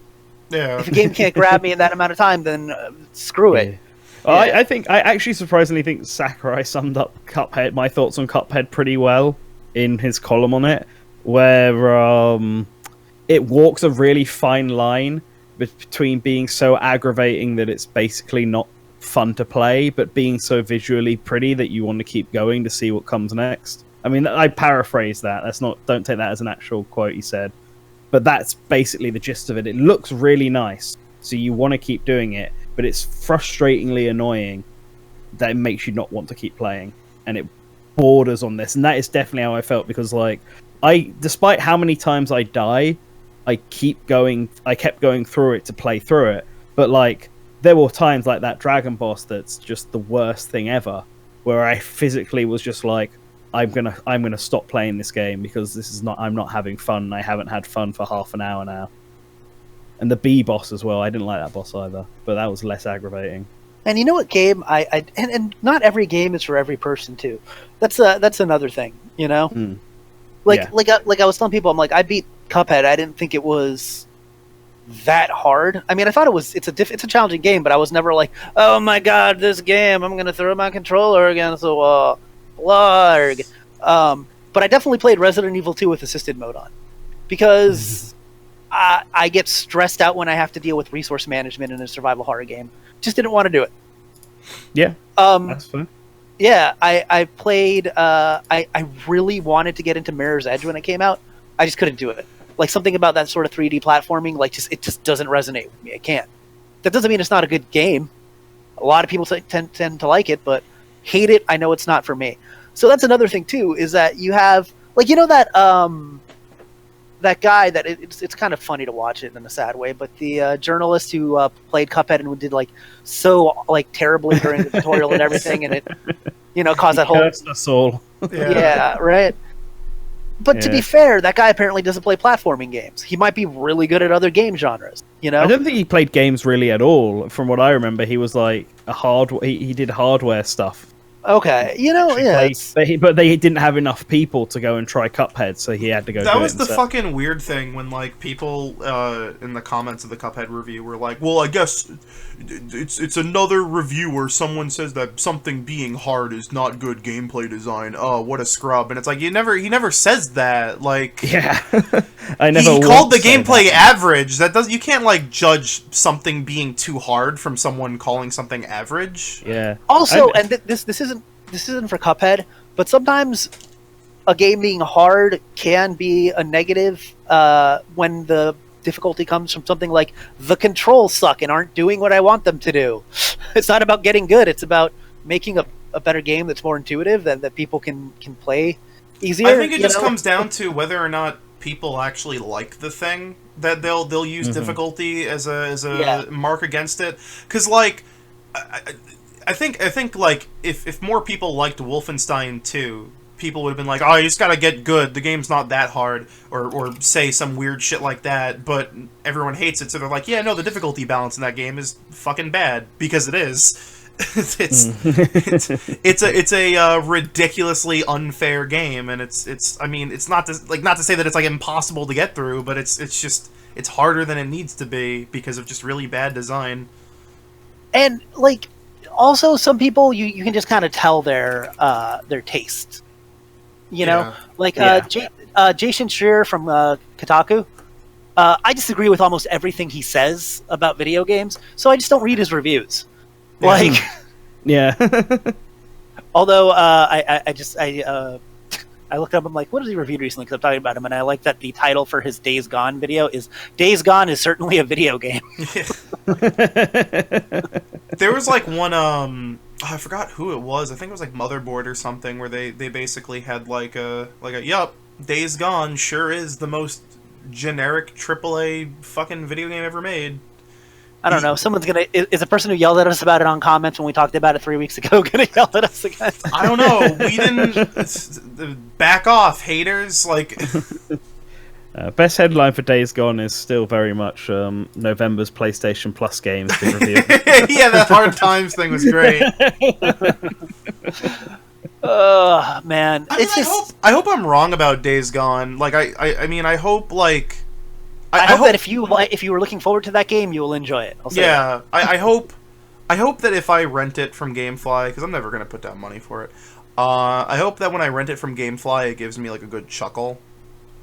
You know, I hope it Yeah. gives me the same experience like the Order 1886 did, where I'm like, this is the most generic video game ever, but you know what? It looks nice and the story is fucking hilarious. So, It reminds was me worth of it. like how can I describe it? Like, let's say there was a TV show about video game developers, and they were developing a fake game. yeah.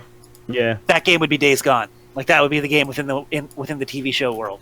It's not even like it's not even that it looks bad. It just looks like every other video game ever. It just doesn't look unique or creative, Yeah, and that's the common consensus. That's what everyone thinks of it. They just think, yeah, it sure is a AAA video game.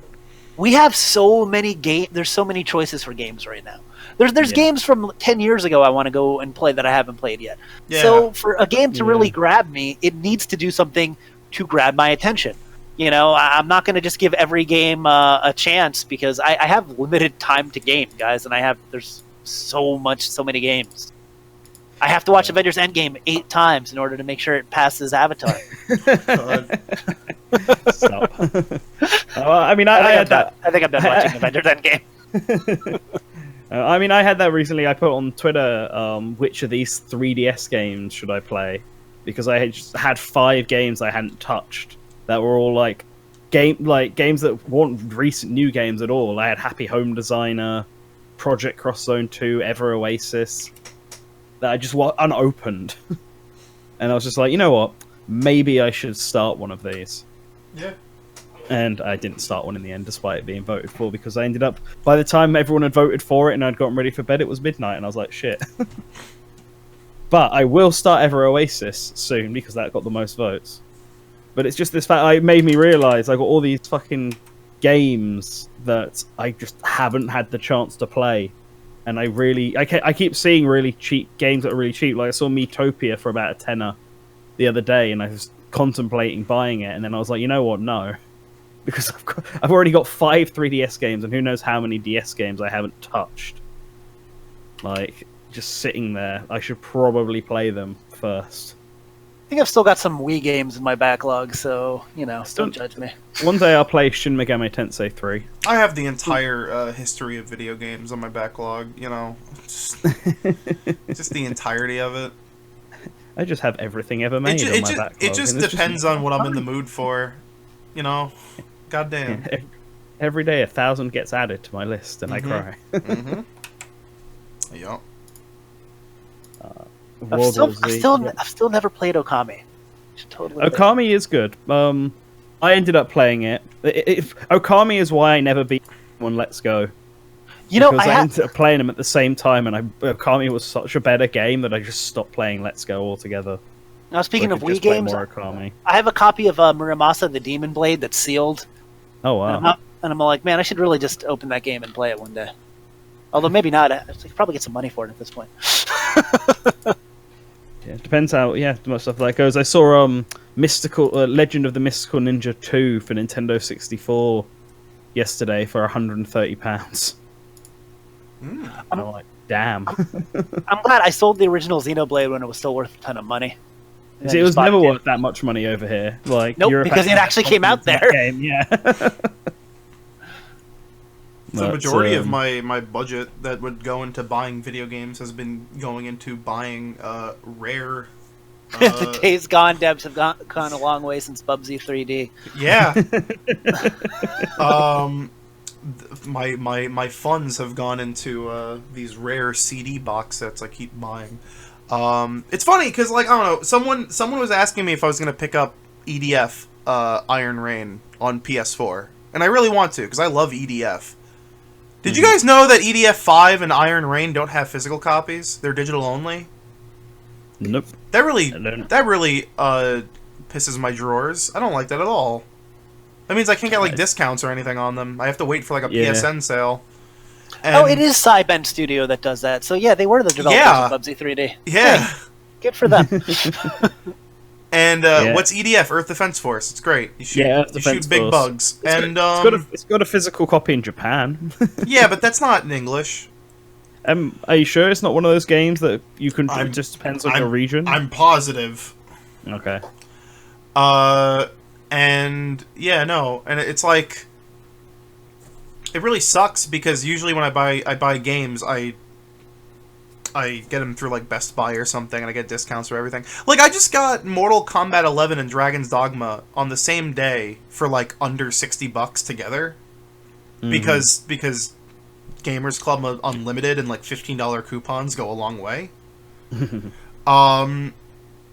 So when something's digital only, like that really sucks. And I basically haven't bought anything this year outside of just a whole bunch of video games I bought in the last week. I bought like no games like for 4 months, and then this week I'm just like, all right, Hellblade, Fighters Pass, Cuphead, Mortal Kombat, Dragon's Dogma. Just went all out. Yeah, I just went all out on video games. So that should keep me busy for like 2 weeks. Nah, I gotta get through what I can get through, and then wait for the PS4 games that are on my ever-growing backlog. Because it's stuff like Red Dead 2, Devil May Cry 5, Resident Evil 2, SpiderMan. I'm sure there's probably Sekiro. It's all just growing. These PS2 games that I don't want to buy at full price, but because I don't have time to. Yeah. But they keep releasing new ones that I want to play. Yeah. That's annoying. That's why I don't know. It's oddly fanboyish of me, but I've kind of just been sticking to buying everything on the Switch, and that's fine. Yeah. I own all platforms, and I still, I play video games on them regularly. But when it comes to new releases, I just stick to what's on the Switch or like PC, because I also got Metro Exodus and Resi 2 remake earlier in the year. But yeah. Yeah. All right, what's left on our list, guys? I think it's really about it. That's Yeah, all I I think got. that's it. I don't know if there's anything else. Well, is there anything else we want to tell our dozens of fans? We love you. Yes, amazing. Keep coming back. Bring your friends. Expand. Did anyone? I mean, did you guys do anything this week? I watched Avengers. Yeah, I watched Captain Marvel so I could be prepared for Avengers. Yeah, that is a Ant-Man movie. and the Wasp too. I watched both of them, in fact. Ant-Man and the Wasp actually is more important to your viewing experience than Captain Marvel, surprisingly enough. Like, Yeah. Oh, good thing I watched both anyway. Just to no, Also- I mean, also I watched Documental, which is a good TV show. Okay. It's have either of you seen it? No. So it's only 4 episodes. It's an Amazon exclusive. They get this famous Japanese comedian gets 10 other Japanese comedians in a room, and they have 6 hours to survive. And if you laugh, you're out. And it costs 1 million yen to enter, and the winner gets 10 million yen, which is like the equivalent of $1 million. So. Oh fuck! Shut up! What about what you're talking about right now? I just remembered. Fucking Game Center CX Undertale is a thing. That better be What? translated soon. Game Center CX Undertale. Yeah, so do you have a Japanese account on your Nintendo Switch? Yes. You know, like the news section where they'll have like random videos pop up. Yeah, so like Arano of Game Center CX and his partner, because they have that comedic duo group, Yoiko or something. They've been like paid by Nintendo to do like these little series where like they play Minecraft or like Donkey Kong Tropical Freeze, but they just started an Undertale one, and I want to watch the shit out of that. Oh my god, okay. I want that in my veins. That's gotta be really fascinating to watch. Yeah, if it's subbed, I might watch it. I do enjoy people. Well, hasn't he played it before? I like watching people play Undertale blind when they don't know what to expect. I don't know if he's played it before, to be honest. Apparently, he's a big fan. I heard. That's cool. That's good. So, yep. I guess that's it.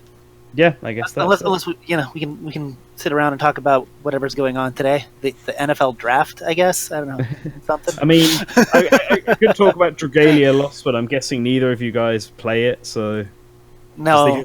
They just started their Fire Emblem collaboration crossover thing. Oh, okay. Mallow So RTC percentage. Okay, no, let's do this. You give me a character. I'll give you their RTC percentage because it's random anyways. 15%. Yeah, there you go. Mallow's 15%. That's my lock. That's my lock of the week. That's your lock. Right. I'm gonna go for less than that. I'm going to 5%. That's Ooh, fine. okay. 5% Malak.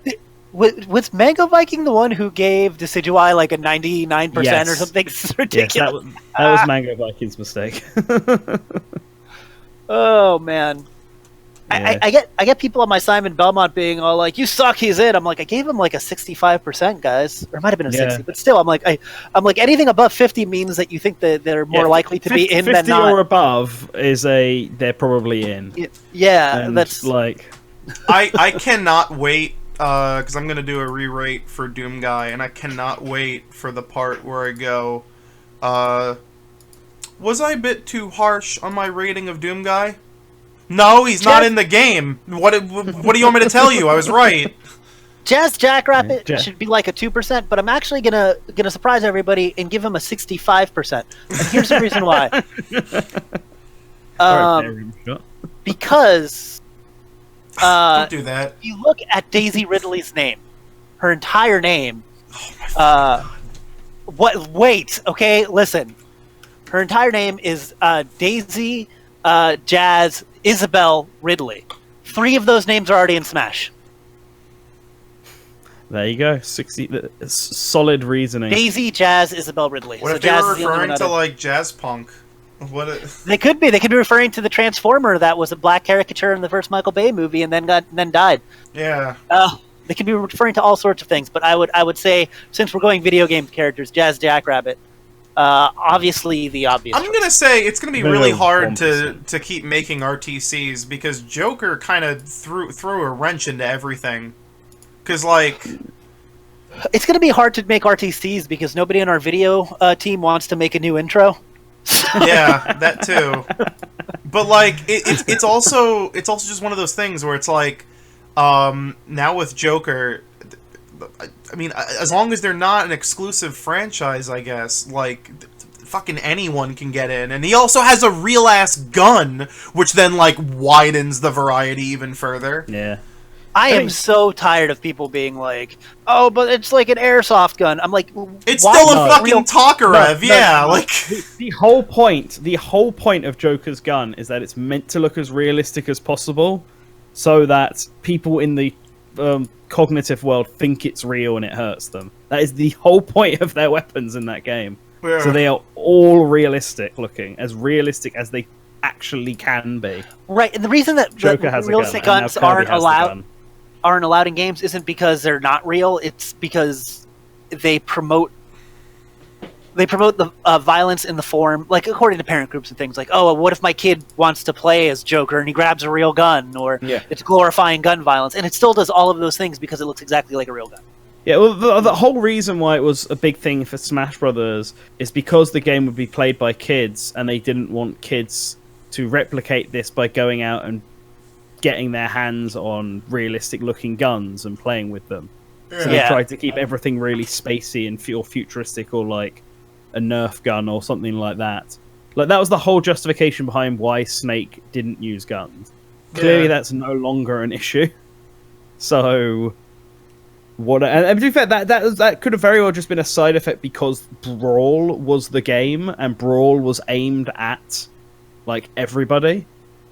Yeah. So it could have very well been a thing specifically for Brawl, and Snake, they just don't ever change anyone's moveset, so Snake's just too bad now. Yeah, I'm still very half on half on whether or not Doom Guy really has a chance. I know right now he's like one of the bigger like kind of fan favorites to get in, but I don't know. There's something really off. I don't like just something doesn't. As much as I love Doom, it's my favorite game ever. Like, don't get me wrong. I'm not being like, but like I would love to see more Doom representation and everything. Put him in fucking Call of Duty for all I care. But like, I don't know. There's just something about like, if Bethesda were to put a character in Smash Brothers, I don't think it'd be Doom Guy. I think Doom Guy would be very high up, but I don't think it'd be Doom Guy. I feel like it'd be Dovahkiin. Yeah, I think it'd be either Dovahkiin or the Vault Boy.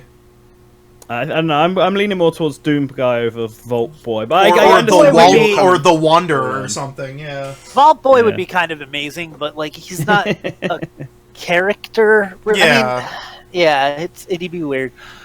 Yuri from Tales of Vesperia actually I'll be honest with you. For this DLC, I don't see it happening. But I think overall, like if they did like season 2, like if they announced season 2 of DLC and I had to do an RTC on him, I would give him probably like a 40%, because I feel like he's a character.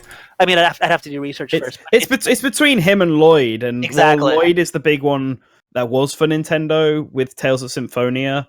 And that's the one Sakurai brought up. Yuri's actually the most popular Tales of character. By the way, please don't take that as we think a season 2 is going to happen, because it's probably not going to happen.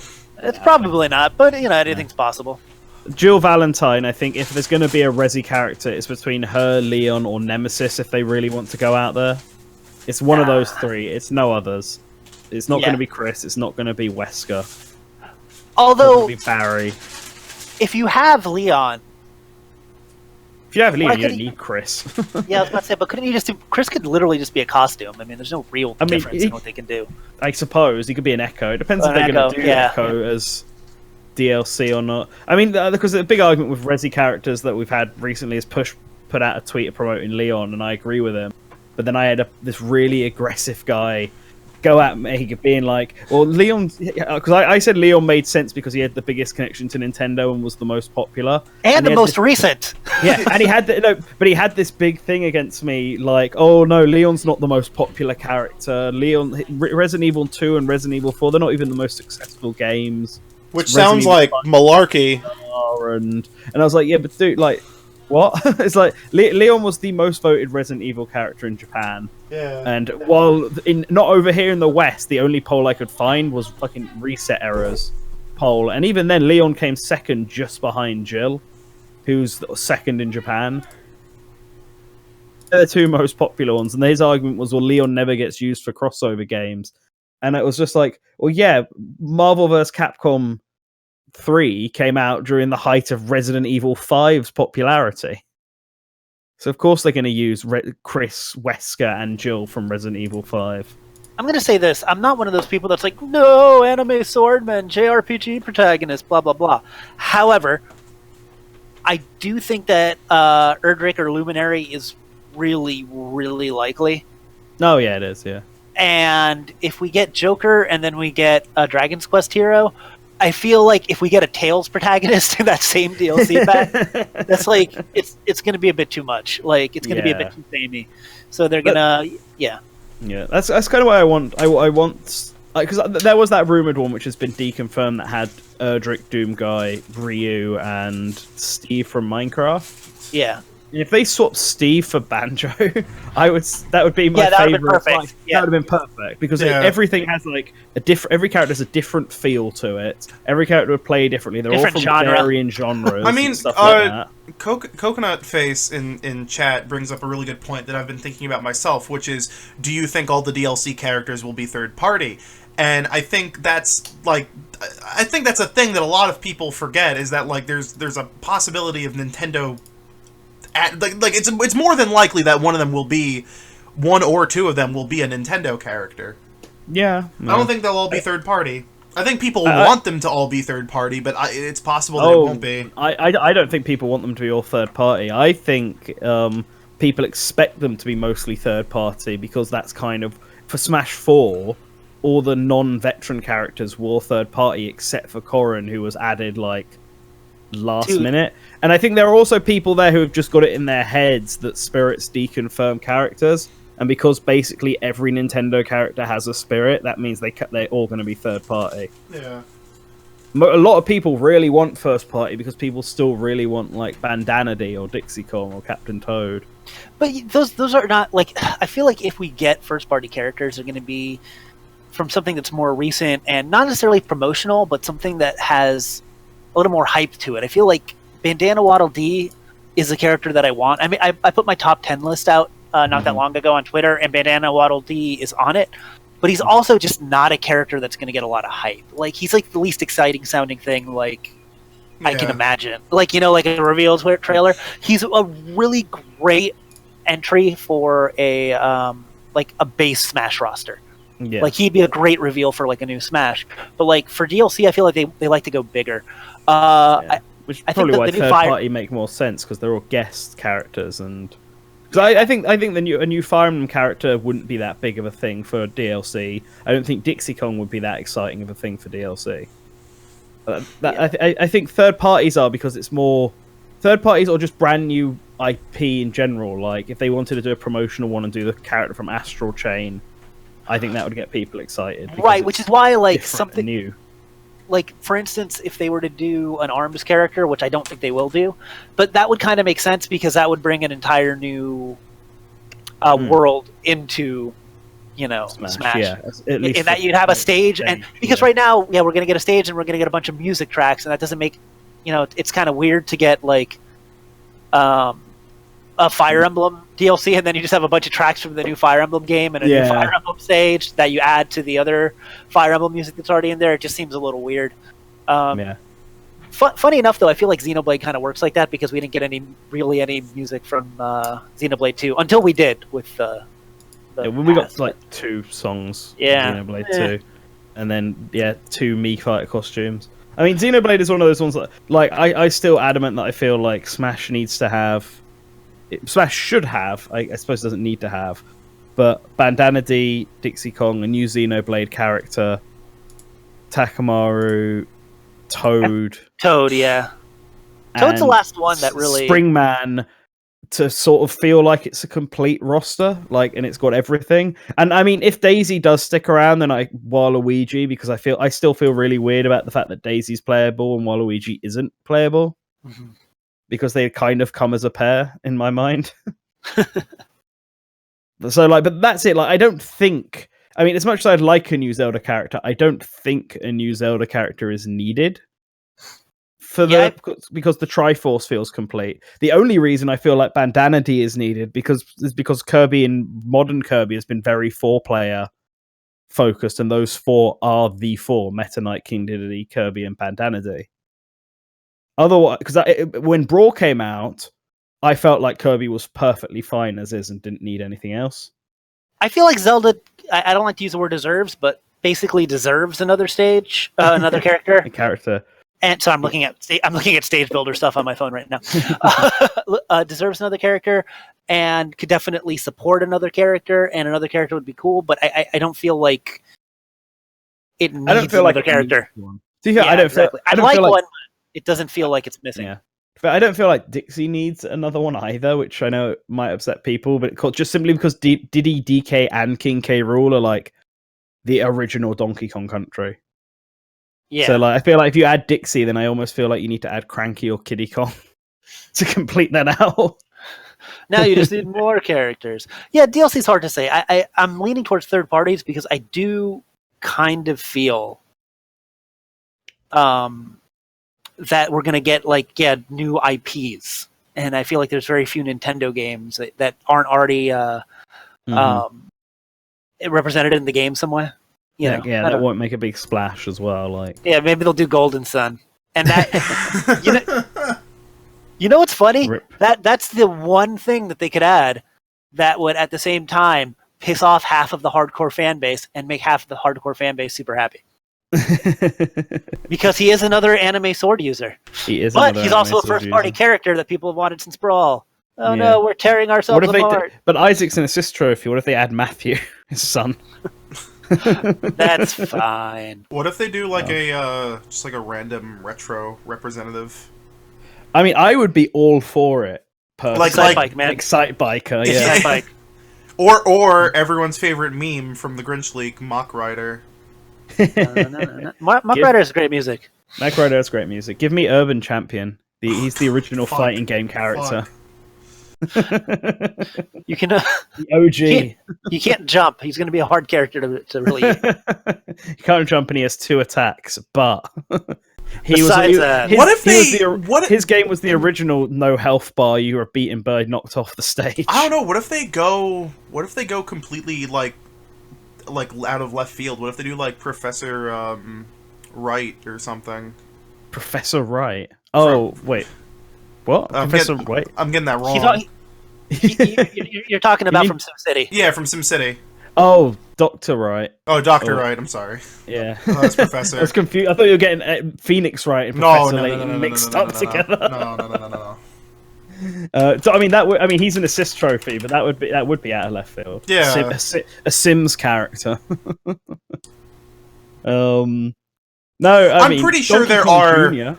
I'm pretty sure there are like some bizarre like Nintendo titles that no one fucking remembers that they could just like randomly bring back as a Smash fighter. Sky Skipper. I was about to say, NantenJex did an article on every Nintendo IP. Every Nintendo IP. I'm working on a video that also covers every Nintendo. How many were there? Oh, there's over 200. It's fucking nuts. Let me find my What if most up-to-date one. What if one of the new characters is is that new retro game that may or may not new retro game? the one that might be in that image that Reggie has? Oh, the little robot Yeah. one. Mm. That would be interesting. Yeah, I mean that's why it's like really hard to talk about Smash DLC or even just Smash characters. I mean, actually, I don't know. I don't know if there's like, I don't know if it's harder to talk about whether or not a character is going to get into the base game or DLC, because DLC is way more limited. But like, at this point, it could be anyone. You know, like. I mean, for me, because I think third party are the more impactful DLC. I actually think RTC is easier for third party because they can for DLC. Sorry, because they could literally do anyone. There's no sort of particular thing unless a character from a series already gets added, like an RTC about another Persona character or even a Shin Megami Tensei character probably wouldn't get a high score. Yeah, but like there's so much like more freedom I think with DLC. Because when you think of the base game, you have to think, okay, when they started making the game, when was that initial project plan done? Okay, that gives us a time frame. Then they're not going to add that there's going to be a new Pokemon, so that already takes up one space. Then what else? It starts adding on to all of this stuff, and you start thinking, okay, well, who was big at that time? It really narrows everything down. Whereas when it's DLC, they're not really held back by anything. They can literally do whatever they feel like. As long as they feel like it will sell. That's the key thing. You know, Smash Brothers Ultimate has officially surpassed Brawl as the best-selling Smash game now? Mm-hmm. Yeah. As of, Nintendo just released their investor stuff a couple days back. It's currently the best-selling fighting game of all time. Yeah. Yep. There are currently 220 Nintendo IP, including Town and Astral Chain, and Daemon X Machina, even though they're not out yet. Has it actually outsold the Wii U and 3DS versions combined yet? Oh, absolutely. I'll have to look it up. Those. It's definitely going to sell another 5 to 10 million too before all's said and done because it's a Nintendo evergreen title. Yeah. Yeah. I'm spoiling my video, but let me grab the. We have not talked about the Commodore 64 port of Super Mario Brothers. Yeah, Martin. It got taken down. Yeah. I don't know how much there is to talk about with it. Yeah, it's cool that it happened. It sucks that it's gone. It's weird that it's gone too because it's not like a game that Nintendo's actively making money off of. Yeah, it's not a platform Nintendo's making money off of. Yeah, are they really gonna lose money off of like the Commodore 64 port of Yeah, now they're like if people can play Super Mario Brothers on their Commodore 64, there's no reason for them to buy our Nintendo Entertainment Systems. Our NES Classic sales will plummet. Damn. There was go on. Just there are 75 Nintendo series that aren't in Smash. In one way or another. Yeah, a lot of them are like arcade games or really minor DSi games like Spotto and Kappa's Trail. But there's also stuff like Shigesato Itoi's Bass Fishing. That's not in Smash yet. So that game looks really good though. The Commodore port, Martin is right on that. Yeah. It's well done. Yeah. What's that game for the Super Nintendo? God, what was it? Did Iwata work on it? There's a magical stuff. I don't even remember. Are you talking about Marvelous? Marvelous, yeah. What the hell game is that? Marvelous Another Treasure Island. Yes, what is that? That game always looks interesting, but I've never played it. So it's Aonuma made it. It's like an Aonuma game, that's right, yeah. It's an Aonuma game. It's like a point-and-click adventure game. done from the sort of with like a Zelda graphical style top-down perspective. You control 3 kids who are camping on an island that just happens to have pirate treasure on it, and pirates come to this island to get this treasure and end up kidnapping their camp counselor to use as a hostage, and then her and the leader of the pirates get locked in the ruins, and the only way they can open the door is by getting these crystal balls, but the crystal balls are on different islands that are around this island. So they all set off on a pirate ship to go find them, and each chapter is a different island they go to.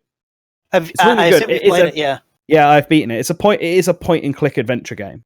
Like the thing that brings that game down slightly is the controls, because you have to play a point and click adventure game with a Super Nintendo controller. And you control 3 characters. When you interact with stuff, it goes onto a screen. Like when you talk to someone, it goes to a first person perspective, and you got a little menu and everything. Oh, okay, yeah. Every character. You actually like walk around the world like a normal thing, and then you walk around the world like as if you're playing The Legend of Zelda, and then you press the A button, and it brings up a little hand, and you can use that to click on stuff, and then they'll react to whatever it is they're clicking on, or if it's an item they can pick up, they'll walk over and pick it up. Is it SNES mouse compatible or no? I don't think it's SNES mouse compatible. What the fuck? Because you need to be able to run around and stuff. Like, well, you can use both. You can use. Yeah, I mean, yeah. I suppose if you had that in the SNES mouse in the Player 2 slot. Yeah, no, that's how you play like Civilization and Doom. Okay. Well, it would have been the perfect game to remake for the DS. Like, yeah. It would have been amazing to remake for the DS. The touchscreen would have been perfect for it, and the extra buttons would have made... Because swapping through items to whatever item you've got equipped at the time is really cumbersome. You just have to go through a bunch of menus, whereas if they had made it like, press the R button, or press like the X or Y button, it would have been so much easier. So I suppose 3DS could have solved that problem. But, yeah, that's what that game is. Another game that's not in Smash is Geist. That's what I want in Smash. The characters from Marvelous, even though I've never played the game. I want characters from Geist in Smash. Shut up. Give me Geist guy. John, whatever his name is. John Geist? John Geist, yeah. John Geist, yeah. I am surprised at how many people like that. I identify these people within the Smash community with certain games, because they all, like, let's say they always have like an avatar of Chrono from Chrono Trigger, and they're always talking about how great that character would be in Smash. And then one day they're talking like, "Well, I've never actually played the game." I'm like, "What are you doing?" Earthbound fan excited to play Earthbound for the first time. For the first time, yeah, exactly. It's like, come on, guys. These games aren't even that hard to find. Nah. If we're actually thinking of a new IP from Nintendo that's not in there, Dragalia Lost is probably the big one. Oh man, I could see a Dragalia Lost. Yeah. My only issue is, because I was thinking of this the other day when playing the Fire Emblem thing. It's literally blonde swordsman character, blonde sword prince. He looks like he's a cross between Shulk and Marth. That's exactly what I was about to say. Like, exactly. Just looking at him, that's what he looks like. And he can turn into a dragon like Corrin can, so it's literally nothing new that you could gain. He looks so much like Shulk, man. He does. Yeah. It's crazy. But, like, that's a somewhat popular game from Nintendo at the moment. Because the only other ones that have been too new that they didn't get anything in Smash is Astral Chain, Daemon X Machina, and Town. Those 3 and Dragalia Lost, like every other new IP has gotten in. Yeah. What one released after Smash has. I guess 1-2 Switch has nothing, but there's nothing from 1-2 Switch you could include. Oh, here's a fucking weird thing about 1-2 Switch. Someone's making a remake of 1-2 Switch in Microsoft like Basic, like Visual Basic, that you can play on your PC with Wiimotes. Okay. Why? I don't know! But I saw it on GBA Temp the other day, and I was like, all right? He really wanted to play it, but he just didn't want to buy a Switch for it. I'm not going to buy a Switch for just one game. This is the only game worth playing on the system. Just making myself. You know, I am surprised it's actually got no content in Smash Brothers at all. Endless Ocean. Endless Ocean would be a really cool stage.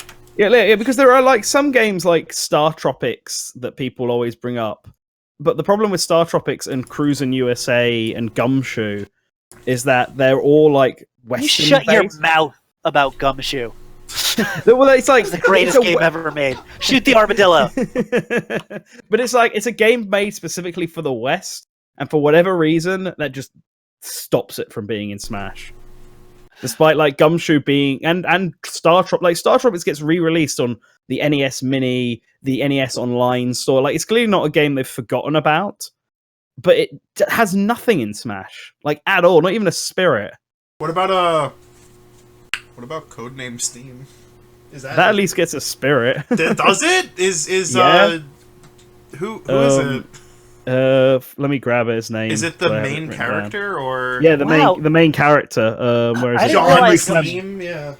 Henry Fleming. He has a spirit in I and didn't there's realize also Gumshoe the was Fire. not released in Japan. Huh. Yeah, the Fire Emblem remixes of in Codename Steam are also music in the game. Oh my god. But not the actual main theme of Codename Steam, which would 100% should have been in the game. Because it's a great song. Yeah, no, but Gumshoe is like Star Tropics. It's just, for some reason, an NES game Nintendo internally developed for America. I don't think Vanessa Carlton would get in the game before Michelle Branch, so I don't know, man. What are the chances of saying Vanessa Carlton? Oh, okay, well. What are the chances of John Lennon? You know, What are the chances of John Romero? Yeah, his head is in Doom. Yeah, see, he's in a video game. Should we wrap this up? Yeah, sure, man. We're talking about Vanessa Carlton and Smash. I think that's the we can't peek anymore. Unfortunately, fellas, even though we're running out of things to talk about, there is actually two things we have to talk about. Okay. The first one is very quick, and the other is something we said we would talk about earlier. Leak. Got it. Yeah, the first one. The first thing is that, interestingly enough, in Breath of the Wild's 1.6.0 update, the one that adds VR, the Switch's CPU is overclocked. Okay. Oh yeah, I did know that. It gets a boost from 1 gigahertz to 1.75 gigahertz.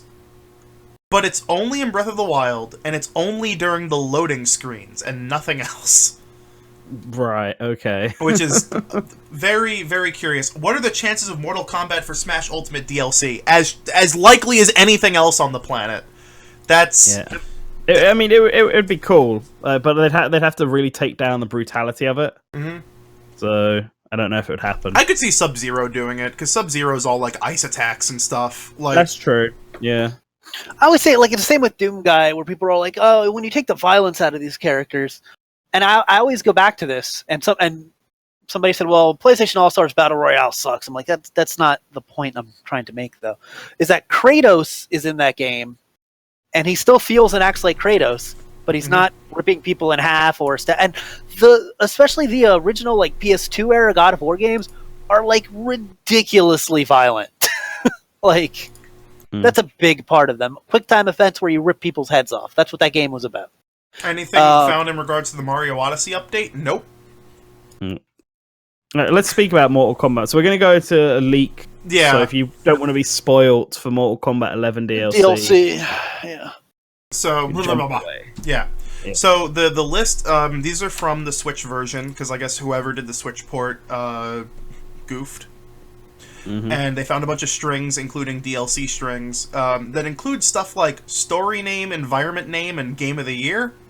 Which I guess means there's going to be a Game of the Year edition later down the line. They better hope it's the Game of the Year then, man. Yeah, I mean, apparently it's the best launch for a Mortal Kombat game ever. So, I don't know. But yeah, Mortal Kombat Game of the Year. Let's see what we got. Yeah, so I mean, I'm guessing Shang Tsung is a Mortal Kombat character. Yes, he's like the. He's like the big kind of like head honcho. He's a boss of the original game. Yeah. Oh, that's why I know it, because that's a name I reckon. You know the Mortal Kombat movie, the guy that goes, "Your soul is mine." Yeah. I just looked up him from versus DC, and I recognize him. Yes. I don't know why it's that one that amazed me. Then we have Joker from Persona 5. No, stop. But should we do the actual Mortal Kombat ones first before we do the guest? No, ones? I'm just gonna go in order on this Reddit thing. We have Joker, which I mean, I can only assume it's the DC Joker. Because they make NetherRealm also makes Injustice, and Mortal Kombat characters make guest appearances in Injustice, so I guess it makes sense that Injustice characters can guest in Mortal Kombat. So yeah, whatever. So it's not like crazy to think about. Then we have Nightwolf, who's from, I love Nightwolf. Yeah, who's from 3. Okay, so Nightwolf is a character who... Yeah. You know how in the 90s every fighting game had a stereotypical Native American character that they've tried to make less stereotypical? I'm just Googling them now as they come He's like, I throw energy tomahawks. What? This isn't racist at all. Ancestors give me strength is his background. Yeah, so that's Nightwolf. It's just Turok. And then... It's just Turok. And then we have, or Prey, or the man from Prey. Then we have... The Terminator.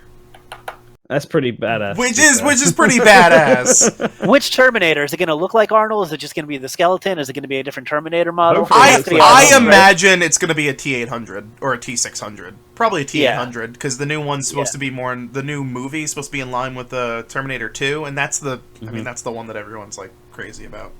So there you go. Then we have Sindel, who's also from Mortal Kombat 3. Yeah.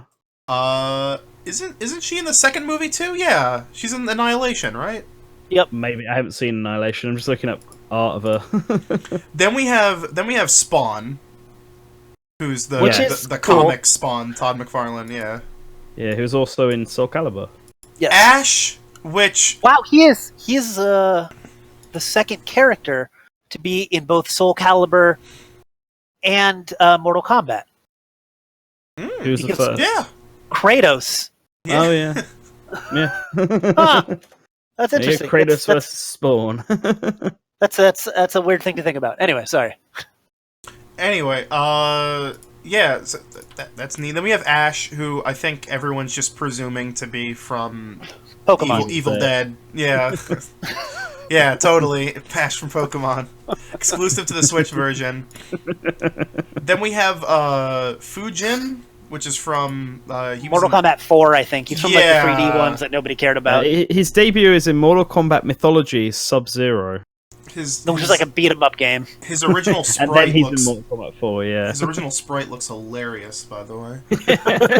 I know, I'm looking at it. He's got like a... red cape, blue parachute pants. Yeah, he's got like a Lawrence of Arabia hat on.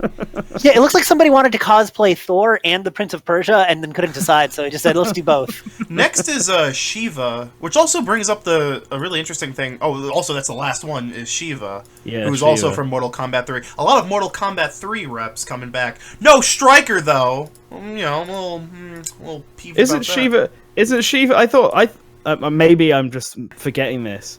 I thought Shiva was already in the game because I was pretty sure I saw someone complaining on Twitter that Shiva didn't look like she did in the original game in the new one. No, you're probably thinking of any of the other female characters. Yeah. I was because when I just looked up Shiva, I was sure it was her because maybe they were making a sarcastic goof on like the other female character who has like 4 arms. Could have been. It could have been. Yeah. Which one is that? Because I'll have to look her up. She's Lady Goro. Yeah. Lady Goro.